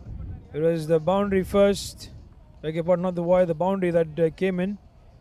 The very first attempt there, starting off with those runs. And with that, Bilal Sheikh, 13 of 11. Again, wanting to go on the onside. He's facing in those deliveries, but the runs are not quite coming in. 189. The required run rate now touching 20. This is not what you would want.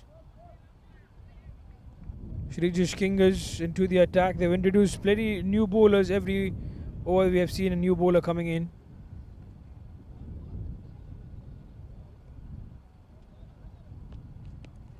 It's also, oh, that's been taken. Is it off the bat or is it, there's no appeal, so not off the bat, of the body definitely. But it's also an opportunity for the MKCC batters, to show the performance. You're not quite consume those deliveries. Just play as an opportunity. Try to make some mark. In here, that's a boundary because that was given as a full toss once again. Srijish Nair not quite staying to his line and length in the attempt, giving away a juicy full toss, and Bilal Sheikh just putting it in the gap, which was easy for him.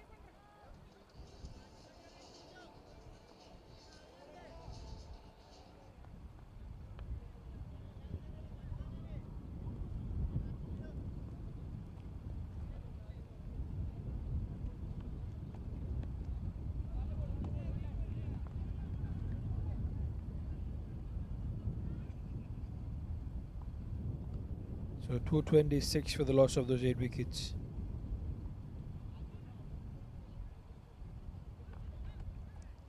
On the leg side, called as a wide.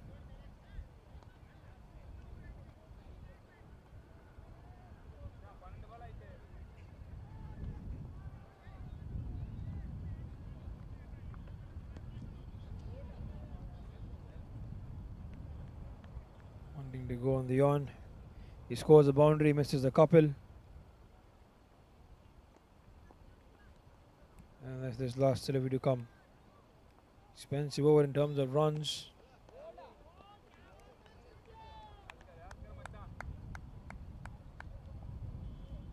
So that's it. With that, it's the end of that over number 7. It's 44 for the loss of 3.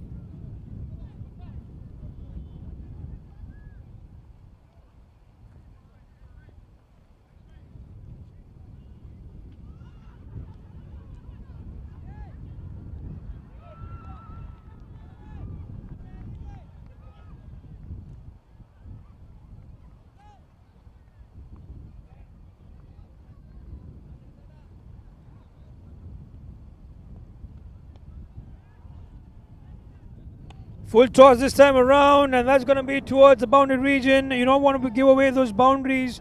Sarat Balan comes into the attack, but the issue for him that he gives that full toss away to Saurabh, who's facing the very first delivery. And he smashes that away for a boundary. So with that, a good start to the over. Beg your pardon, that's a 6, not even a boundary. That was a 6. Flattish it was. But then that went up. So 6 has been the decision. Sarat Balan, not a great start from him. And he too gets another over. So 4 bowlers have been introduced, in the last 4 overs. So they're giving chance to every player, I think. That's right up in the air. There's long off. That's been taken very well inside the boundary line. And that is another wicket to fall for the MKCC. That's wicket number 4. It was Saurabh who will have to walk back because the ball was right there. It was a full toss, I would say, and straight in the hands of that fielder in the deep. So that's the end. Another wicket to come by. Saurabh having to walk back. Sarat Balan gets his first after conceding a maximum. And the story for the MKCC will continue.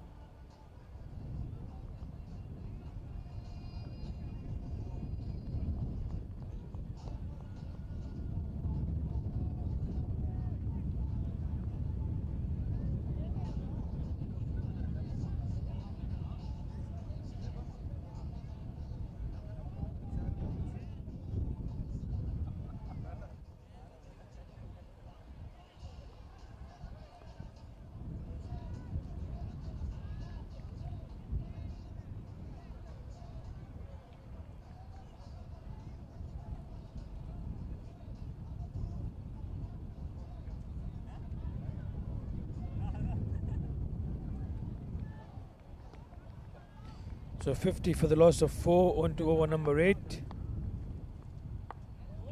Oh, that was a good delivery to follow up to a new batter, Jasmine Kumar.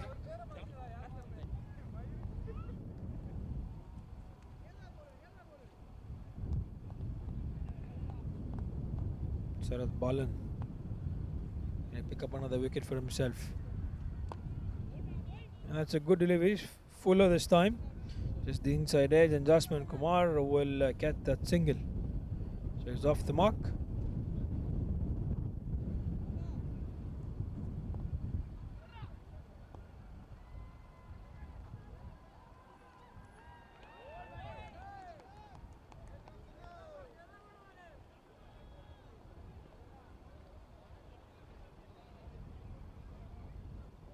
One of these 8 overs have been bowled in those 30 minutes.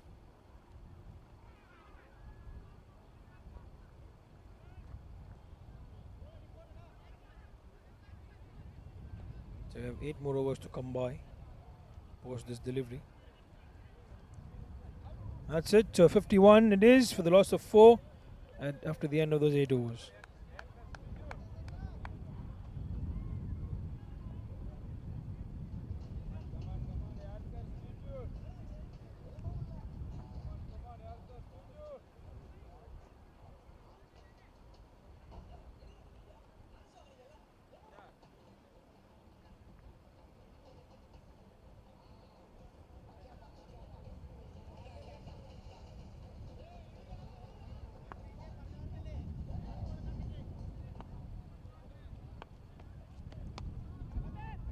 Let's walk there on the onside. And just on a bounce towards the fielder. They go back for the second. That's good running between the wickets. But is that gone? No, Bilal is back there in time. Jasmine Kumar wanted the second. He gets there. And with that, Shrijish Kingers comes in for a second over.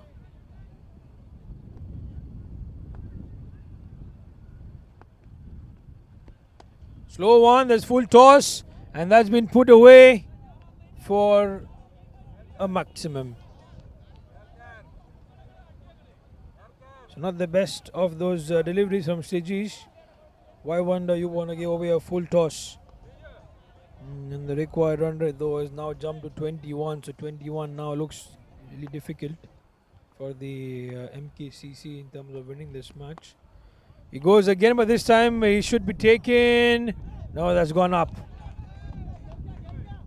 The fielder did have a jump, but then it was up and over his head. So that's back-to-back sixes for Jasmine Kumar. Can he get his team there? It's really very difficult for him individually to do that. It has to be done in tandem from both the ends. Up in the air. Is it in between? One bounce. There's no second to be taken. I think that's a rebound.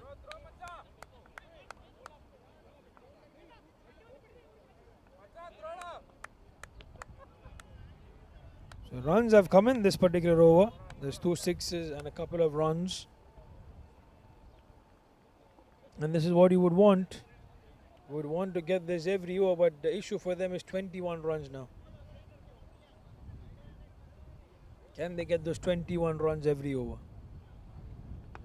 6 needs to come in. Doesn't quite. Just a single or a max to max. They'll come back for a second, which has been alluded here.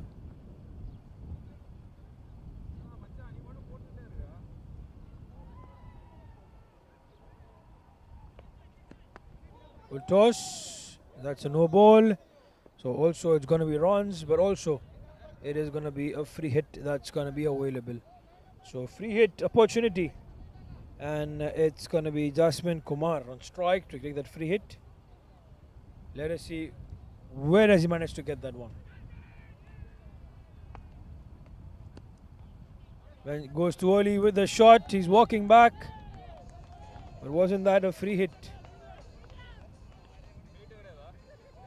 I think it wasn't a no ball, though it was waist height. But I believe that doesn't quite apply here.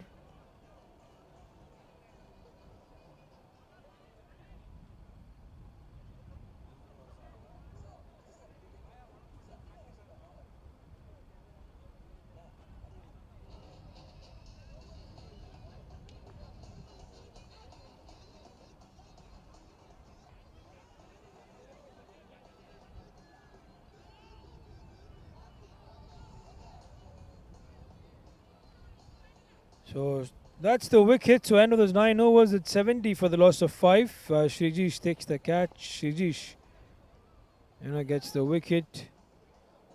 Clint Duando takes that catch, and with that we have another over to come by. Over number 10. And that's Bilal. Full toss to him, and he smashed it away for a maximum. The issue with the bowlers is that they're giving away those full toss deliveries away. With the batters were then managing to hit that one big. It's Sarat Balan who comes in for another over. 7 runs in his first one and a wicket for him. And on to the second, but starts off with a maximum because of that full toss. Hopefully he can pitch the ball well. And with that the pressure comes in, he gives away that wide.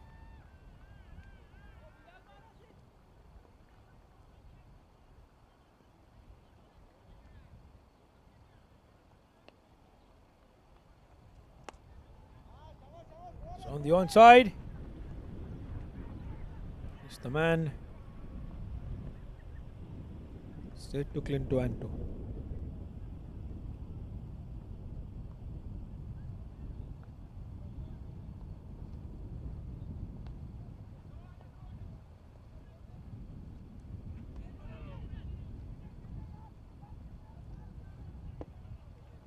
That's been pretty much the story.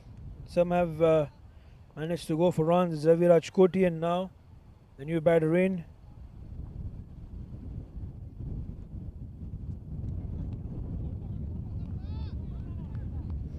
Fuller from Sarat Balan. He's come back well after that 6. He gave away a wide, but the next 3 deliveries have been on spot. It's only been a run in the next 3, but he has 2 more deliveries to negotiate to end the over number 10. Raviraj Kotian will be off the mark with that single.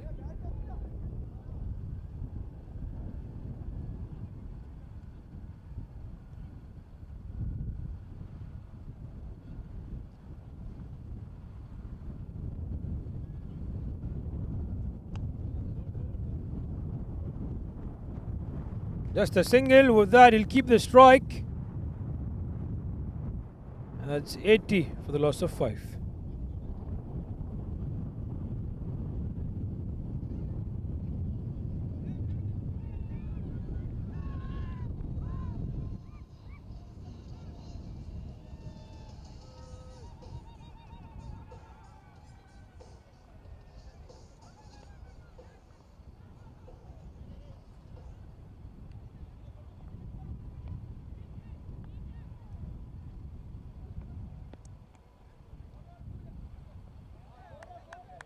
The singer, this good fielding effort there. The ball was running away to the boundary region, but the fielder did well. And Shirish Kinjas comes into the attack again for his third over. It was expensive in his first 29 runs in his 2 overs. He smashed that Raviraj Kotian, and that's going to be a maximum. A good shot was back off length, banged in short in fact, and Raviraj shoveled across on the offside, giving himself some room and walking it up and over the fielder in the deep. So that's a 6 that will give him his own confidence, because definitely the required run rate is 24 runs and over, but it doesn't quite seem that it will come from for the MKCC. They've eventually bowed out from this game because 140 runs to get, and we're speaking the less than 5 overs to come. It's not going to be easy at all, but what we're going to enjoy here is the batting performance of the MKCC batters. And for that, they have to be consistent enough. It's also not easy, you have to think about from their perspective as well. 20 overs, 16 over, beg your pardon, they've been fielding in this hot sun. It's early in the morning, but definitely it's hot. And the amount of sixes and boundaries that they've seen come from one player, is also not quite encouraging. But the batters have come out to bat in the centre. They're 5 wickets down. Half of their side is already back in the dugout. Yeah, that's wide. It's a bit surprising. Wasn't that looked like it was over the stumps, but definitely think there was just outside. So the initial runs don't matter for the Lords. The club up in the air should be easy for the bowler himself, who takes the catch. And it's the end of Raviraj's innings, with Shirish Kinjas getting another wicket for himself. It was a soft dismissal, wanting to go across the line on the onside, doing the only thing that to give it back to the bowler, Shirish Kinjas, who completes the catch and celebrates yet another wicket. So a new batter to come in. With that, we only have one more delivery to go to end over number 11.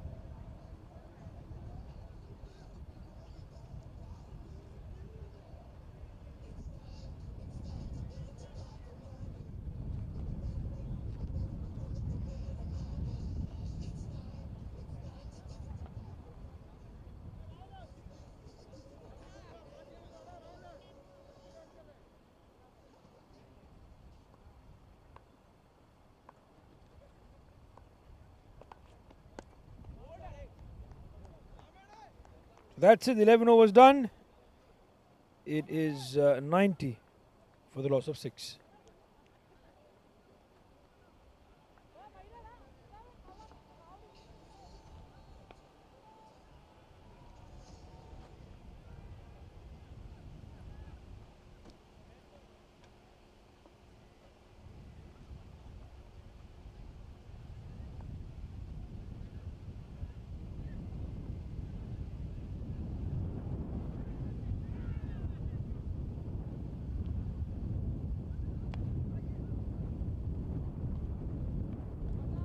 It was right up there. There was the opportunity. The over begins with Jishnu, who comes into the crease, and Shrijish to bowl the 4th over of a spell. On the onside, does Jishnu go? And he might get a boundary because it was a free hit. Sarath Balan, beg your pardon, comes into the attack. And Bilal, was at the non-striker's end now, has watched Jishnu Sandhya play that boundary. So what a shot from Jishnu, because it was a full toss.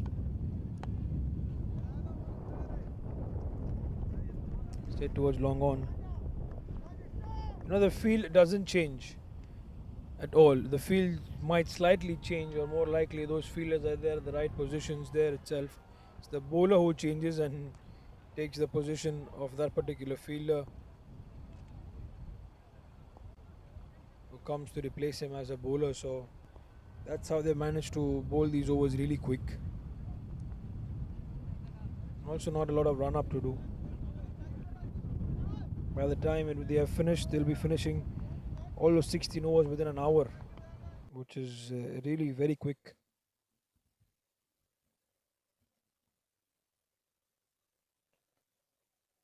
That's the outside edge, and Bilal having to walk back. A big sound there, and didn't quite wait. Also, Bilal, he knew it straight away and is walking back. So with it, 7 wickets down now for the MKCC. Soft and easy dismissal, you would say. And Clint Wander doing the job in the end of taking that catch. Such a good wicket keeper there, but also Shrijit Sarad Balan, who has another wicket to his name. 2 wickets for him, and down to the last delivery of the over number 12.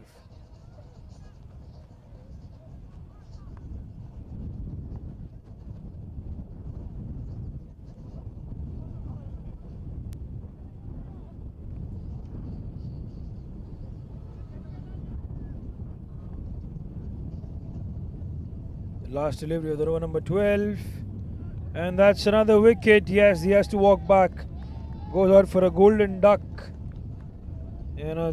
Wicket number 8 also for the MKCC to lose. Rajesh Shekhar comes in only to walk back on the very first delivery. So sad end to the MKCC.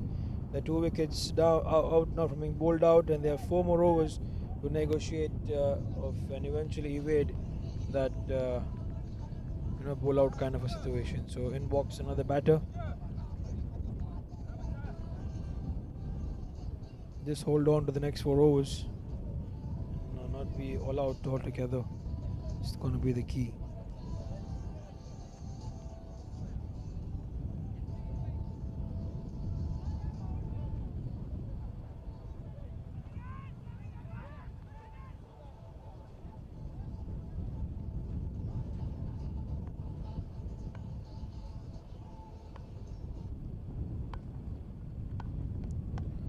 There goes on the onside, 1 bounce. Oh no, it's not on a bounce, it's straight in the hands of that fielder.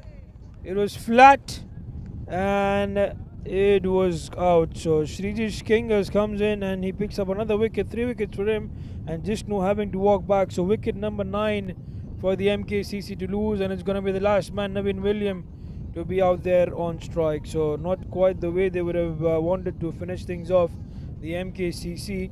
They're on the verge of being bowled out, and probably this is going to be the over that Shrijish Kingers and the Lord's Cricket Club would want to finish things off.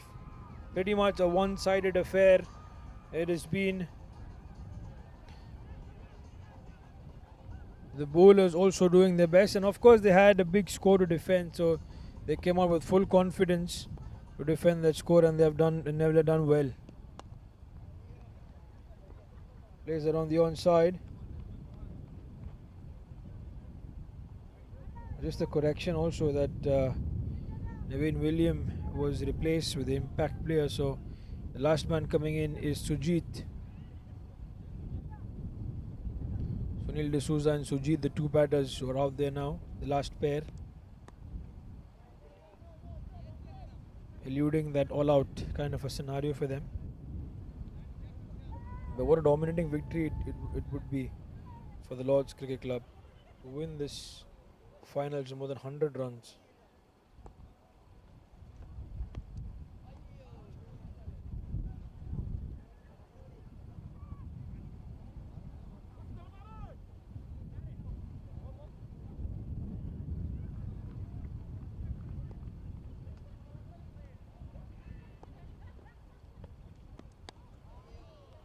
Keeps it straight. So as we speak, it's also once again, it's my humble honor to thank the sponsors, Al Sultana and Khalaf Trading Company, his Masters Cricket Academy, Diamond Trading Center Company, Delta Electrical Company, Infinity Constructions, Mumtaz Beauty Salon, and Paragon Restaurant for their unwavering support to this tournament. And that's how we've managed to have such a great match, you know, where the Lords Cricket Club will be the likely winners. It's just about finishing off these 3 overs or probably holding on till that wicket for the MKCC falls to conclude this match. But overall, it's been a great tournament that you would see 5 groups, more than 40 teams participating from various stages, and it came down to these 2 teams to, kind of decide who among them is going to be the winner.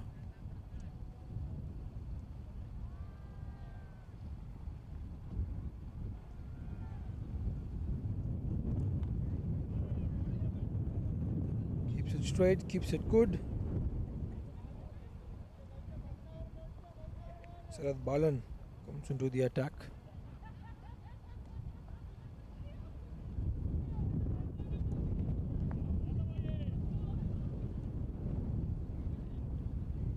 Even the fielders are closing in. There's no one now much on the boundary line. Everyone is trying to stop that single. And that's a plain miss, just wanting to go across the line. We have 2 more overs to come post these 2 deliveries. Sarath Balan, the final over of his spell.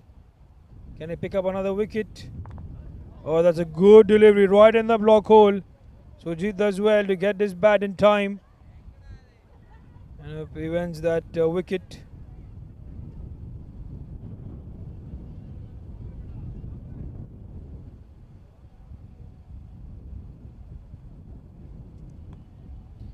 Keeps it good, 14 done. It's 98 for the loss of 9.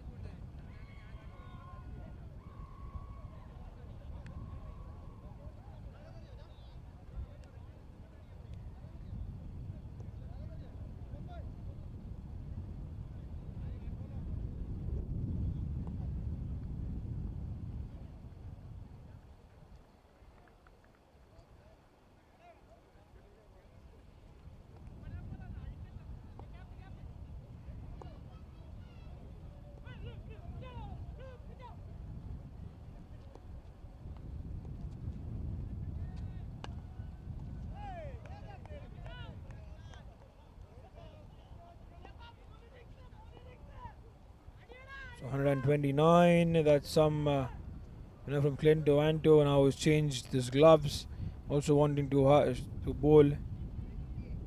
If you look at their bowling card, 8 bowlers have been introduced. Clint to Anto is the 9th. So there's only one player or 2 players who haven't quite had the opportunity to bowl, but everyone else at least got an over.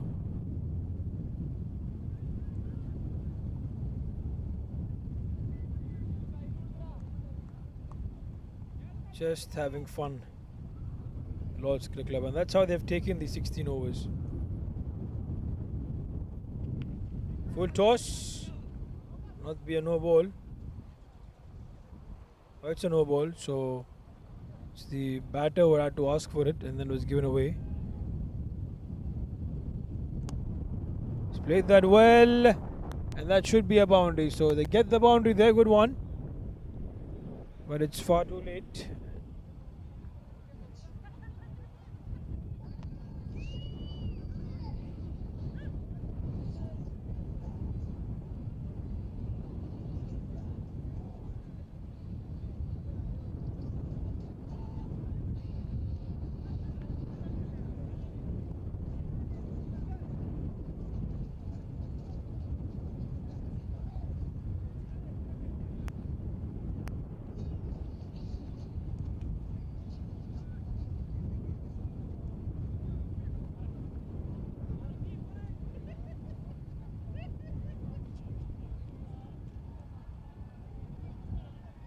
Is that a wicket? No.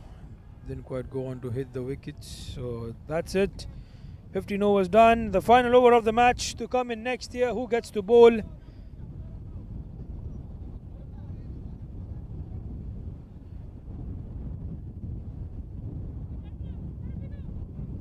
The last 6 deliveries.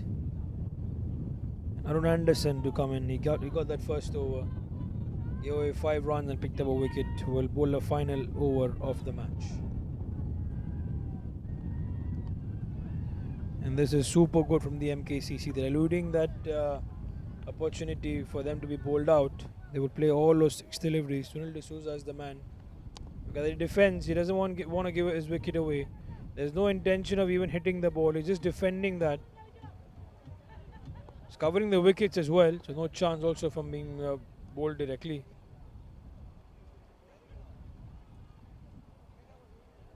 Three more deliveries to go. Oh, good one. Also defended well.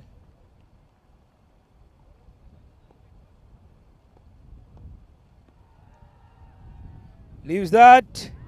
Then we're down to the last delivery of that match.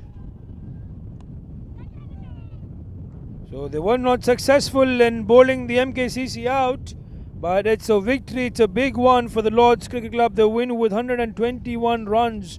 My goodness, that is a statement to make in this FCC League 12, the Supremacy final. And it is the Lord Cricket Club who have been the supremacist over the MKCC. What a victory, what a match.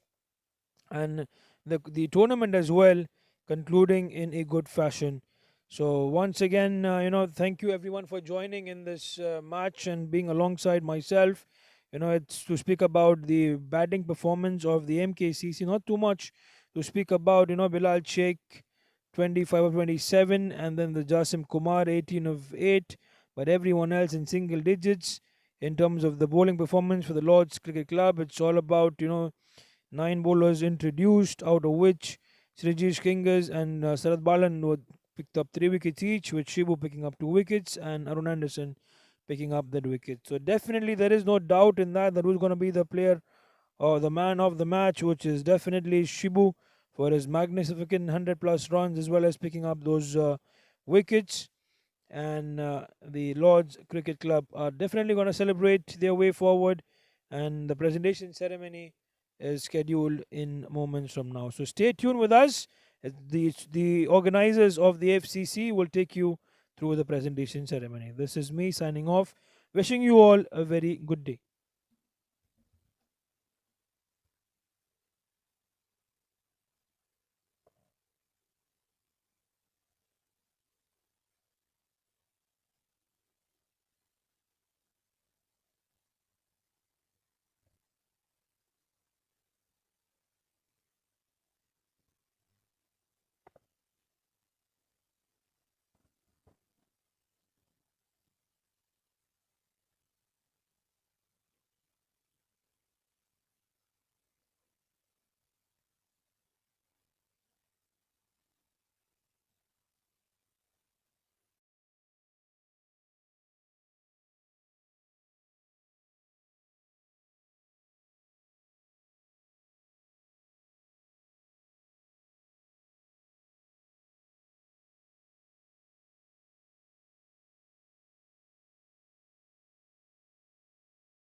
Hello and all.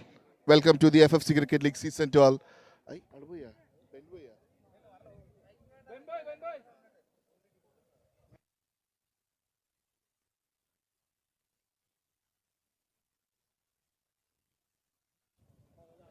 Another historic chapter in the journey of FFC Cricket country community, delivering an unforgettable season filled with fashion, competition and remarkable performances. With an incredible 253 matches played throughout the tournament, the league brought together 1,152 players who showcased exceptional talent, sportsmanship and team spirit. The season witnessed explosive batting and fierce bowling performance, producing a staggering 71,422 runs from 43,046 balls, along with 3,418 wickets across the tournament. Fans were treated to non-stop entertainment with 5,078 fours, 4,582 sixes, lighting up the grounds. The batters dominated the season with 28 magnificent centuries and 223 impressive half centuries, proving the high standard of cricket displayed in the league. One of the standout moments of the season came through Power Tipper, who registered 296.3, setting a benchmark of batting excellence. On the bowling side, Power Lines recorded the lowest team score of 28.9, highlighting the intensity and competitiveness of the tournament. FFC Cricket League Season 12 Supremacy was proudly supported by the valuable sponsors: Al Sultan Al Khalaf Company, Diamond Trading Company, Delta Electrical Company, Paragon Restaurants, and Infinity Constructions. Season 12 successfully elevated the legacy of FFC Cricket League, uniting the cricket lovers under one platform and creating memories that will be celebrated for the years to come. Let's move on to the individual awards of the season. The first award for the best bowling figure. The best bowling figure for 6 wickets for 12 runs against the Gang Boys, Bharat Shekhar of Star Rangers. Prakash, please come and hand over the trophy.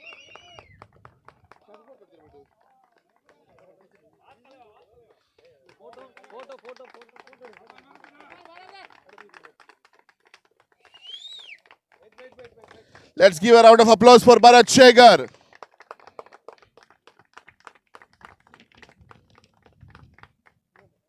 Next, the highest individual score of the season. It's an exceptional innings. 195 runs in 64 balls with 12 fours and 26s. It's none other than Sharfan of Sri Lankan Cricket Riders. Vijay.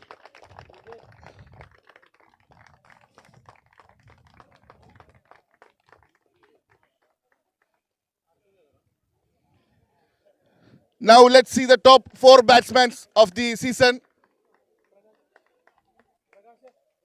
The batsman who's the 5th position, 393 runs in 9 matches, 150, 1 century, 37 fours and 24 sixes, highest score of 128.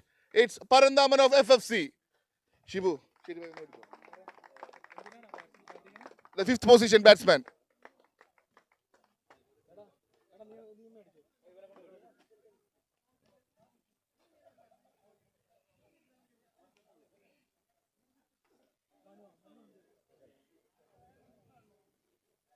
Now the batsman in the 4th position, Ibrahim of HR Kings, 396 runs in 9 matches, 250 and 1 century, highest score of 105. Okay, now he's not here, so we're going for the next position. The 3rd position, 436 runs in 11 matches, 36 4, 35 sixes throughout the tournament, 250 and 1 century. It's none other than Bharat Shekhar of Star Rangers. Shafi.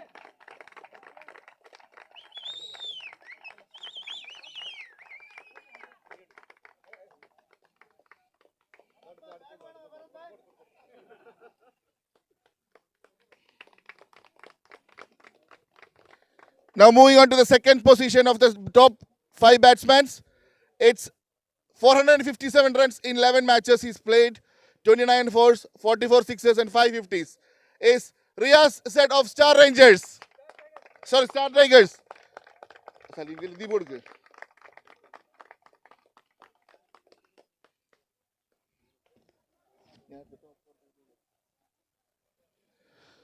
Now moving on to the top 4 bowlers of the season.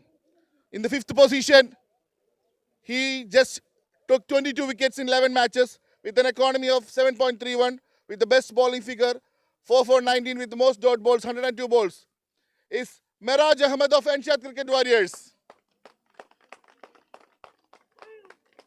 He's not here, unfortunately. Miraj, is there anyone from Miraj side? Anna, chala.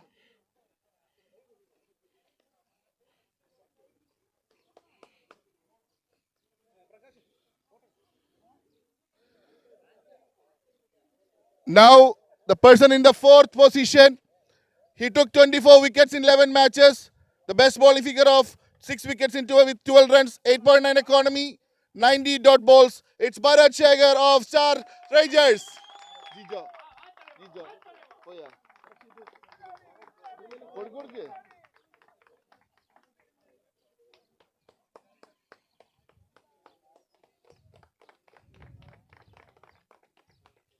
Now in the third position, 24 wickets in 10 matches with an economy of 8.68. Bowling figure, best bowling figure of 27 runs with 5 wickets and most dot balls, 104, is none other than Raju of FFC.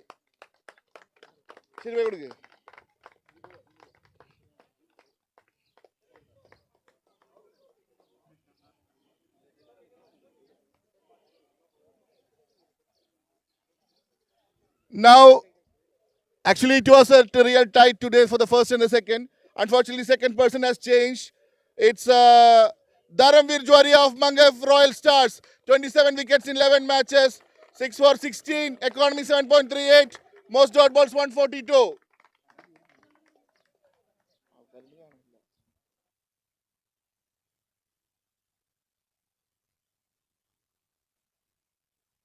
Now, moving on to the best wicket keeper of the season.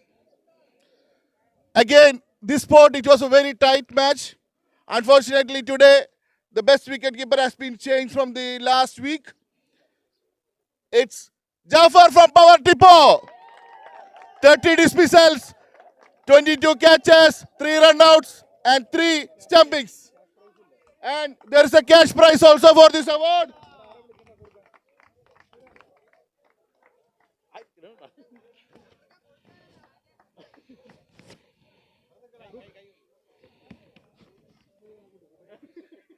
Data.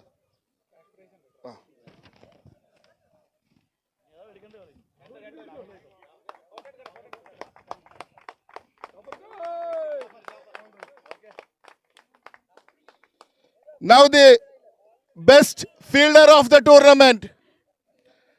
He made 12 catches in 10 innings. It's Gogol Krishna of FFC.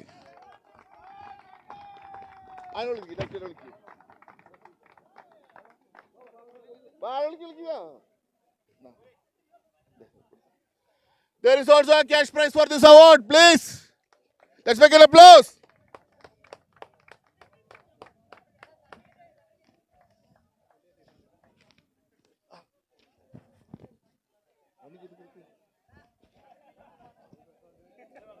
Now, we're moving on to the best batsman of the tournament. He just scored 583 runs in 10 matches, 35 fours, 60 sixes, 450 and 1 century. The most sixes, the highest individual score and the most runs. It's Sharfan of Sri Lankan Cricket Riders. There is a trophy and a cash prize.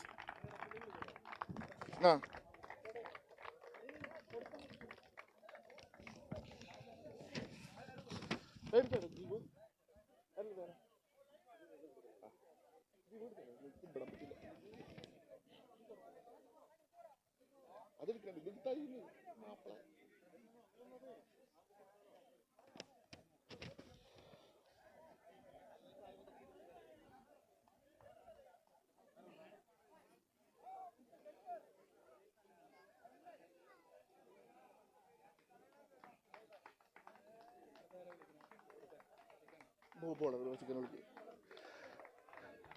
Now, we're moving to the best bowler of the tournament.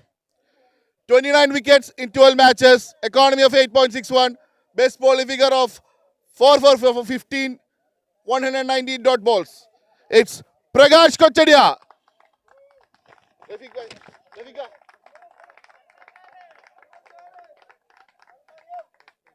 Trophy along with the cash prize.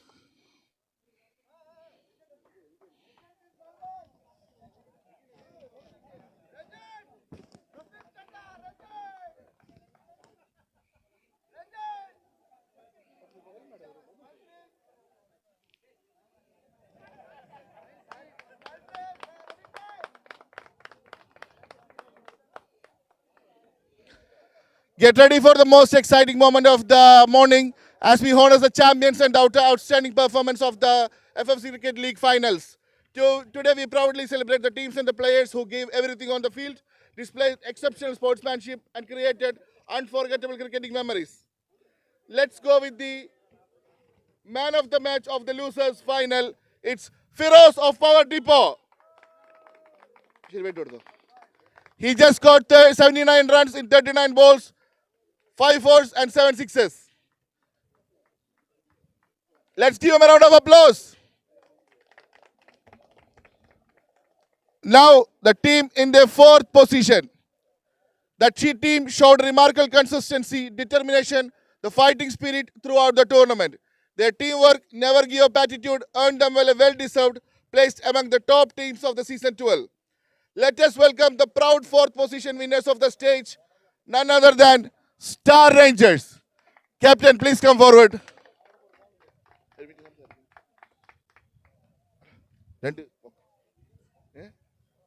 Okay.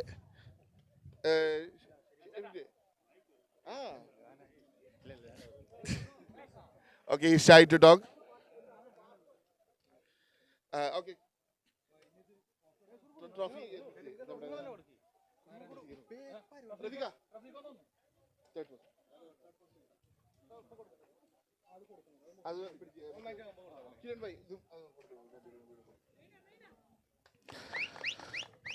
The fourth place winners will get the trophy, cash prize.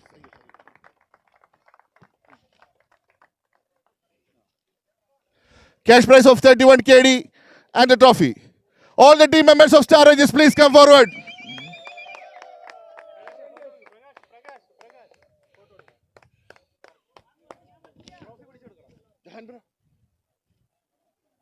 Second, first, we don't be.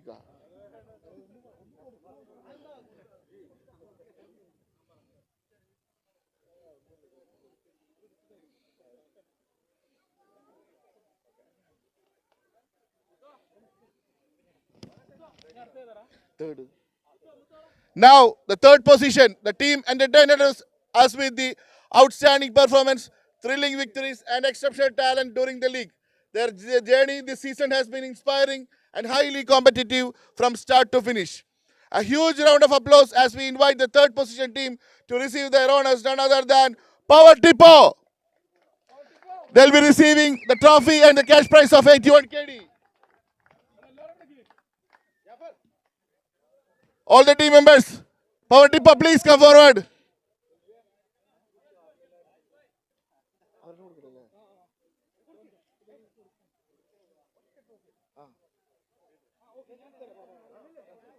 Baba.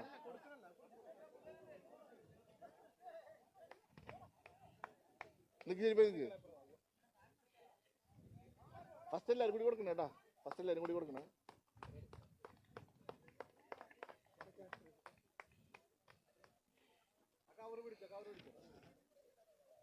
our main sponsor Sultan Al Khalaf is handing over the trophy. Now, let's move on to the man of the series. The man of the series award recognizes a player whose consistency, match-winning performance. All the cricket lovers, please put your hand together for our man of the series, Sharfan of Sri Lankan Cricket Raiders. 583 runs, 90 wickets and 5 catches with an incredible tournament.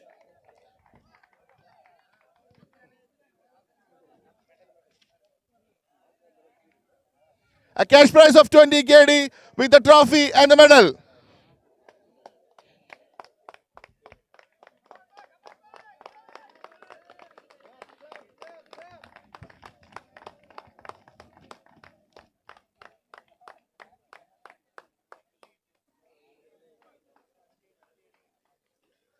Let's moving on to the man of the match of the final today.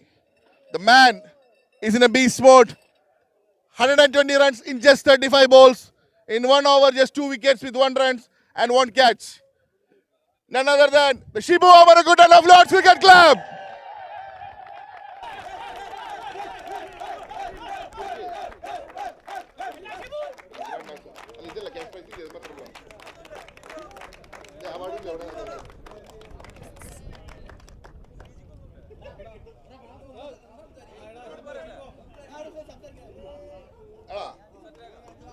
Mr. Shibu,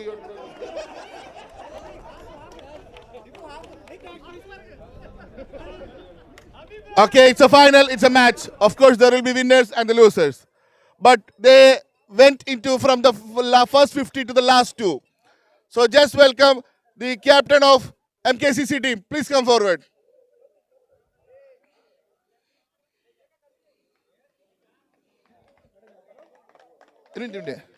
Navin bhai, just some few words first. Navin bhai, what's your game plan? First time you are playing the FFC Cricket League, right? How was the tournament? How was the games? How was the organization, everything? Good morning, all. Very good tournament in FFC. I seen first time in I play here, and we are doing so many tournaments in Kuwait. I seen first time in organizing in this great of in very good tournament. Thank you so much. Okay, see, you are competing with one of the best teams. Okay, so what's your game plan? Actually, they scored a very huge runs, but unfortunately you didn't make it. But you tried your best until, you came back from a very, struggling point. You came with very good matches and came to the final. How are you feeling? I told my team players, everyone, we say anyone in national player, any player, we don't care. We are playing respect people, player in we have to respect. That is playing in, I say, toss win, we can make field. We already 2-3 matches we playing in toss win. We thinking in no problem. Any team we can front of us, no problem, we can play. Like that we are thinking. Today is our bad luck. Okay. Unfortunately, the bad luck, the second place, the runners-up of the tournament, MKCC. So please, I'll call one by one for the trophy. Navin bhai, please come and take the trophy. Naresh, Bilal, Bilal, Ellen, Naresh also please come. Ellen, Mitesh, Jasmine, Saurabh, Habib, Rani, Raviraj, Jishno, Rajashekar, Naveen, Sunil, Sujit, Hadi Radish, Rocky,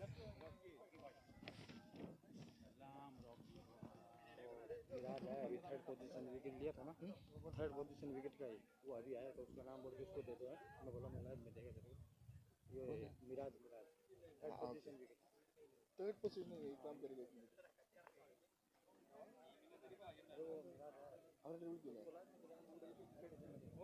नहीं बहुत हो गया तू नहीं लिया उधर से क्यों नहीं पहना मेडल उधर तेरे को लाके देता फिर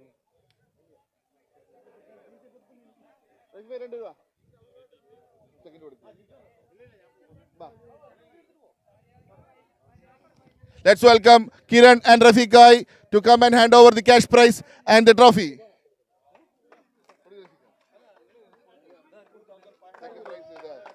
MKCC, please come forward. Sorry.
Hello.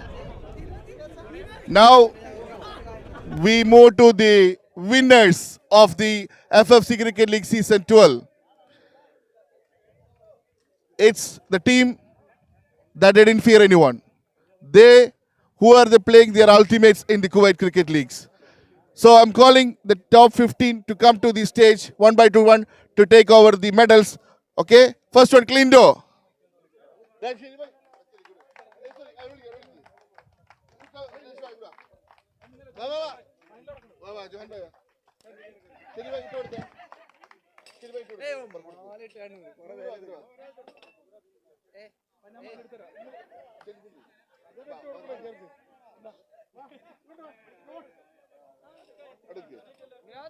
Arun Anderson. Arun. Suman.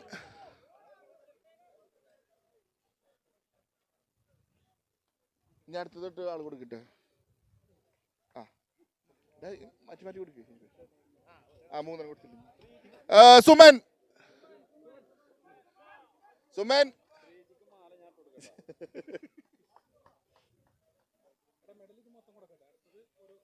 മൂന്ന് മാറ്റി നെക്സ്റ്റ് നവീൻ പ്രസാദ് രജീഷ് അടുത്തു കേട്ടോ ലാസ്റ്റ് അതും എടുക്കാം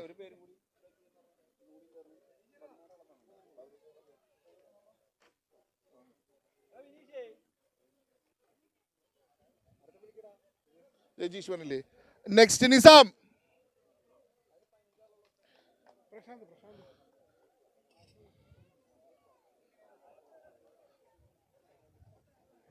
റോബിൻ ജോഹൻ ബ്രോ അടുത്ത്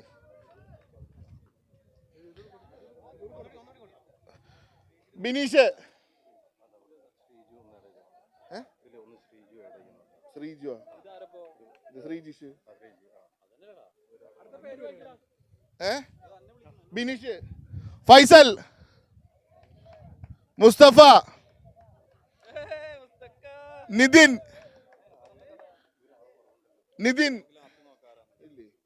ആഷിഖ്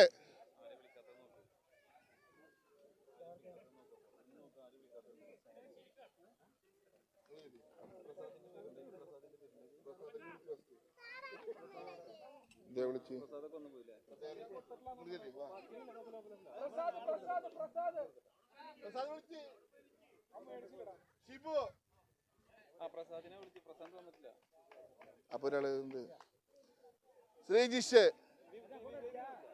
വിവേകിനെ വിളിച്ചില്ല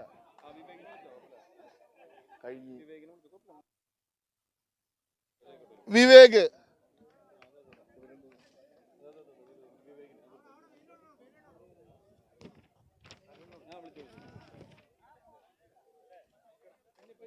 ഫൈസൽ എവിടെയാണ്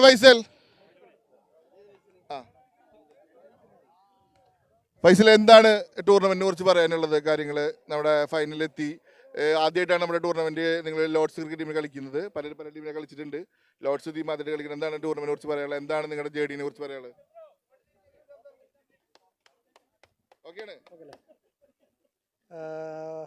first of all thank you every one പിന്നെ okay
Congratulations, Faisal bhai. So just all the team members of the Lord's Cricket Club, please come and take over the cash prize of 201 KD, the trophy and the trophy, please. All of them. I welcome our sponsors, Sultan Al Khalaf and Delta. Please come forward.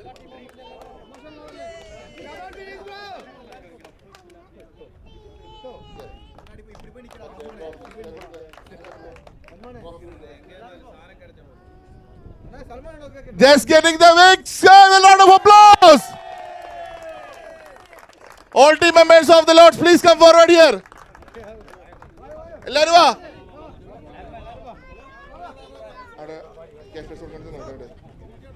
Binisha, cash prize ready, cash prize ready.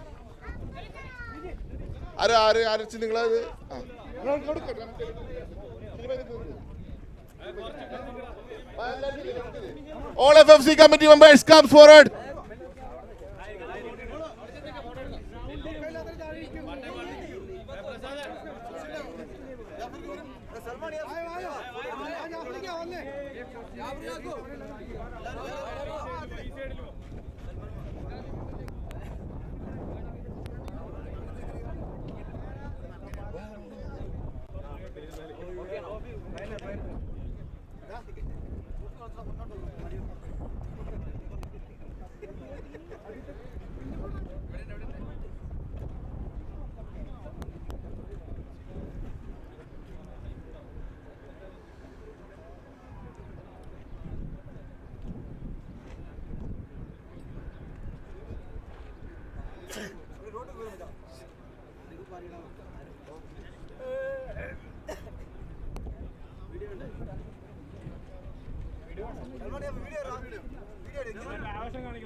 We welcome our sponsor Delta Electrical Company.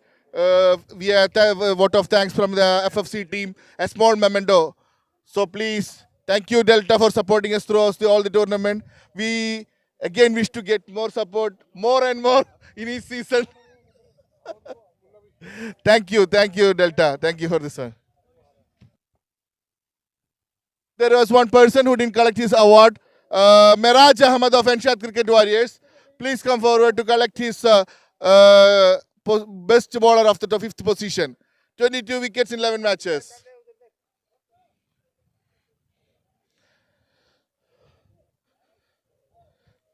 That's all for the today's presentation.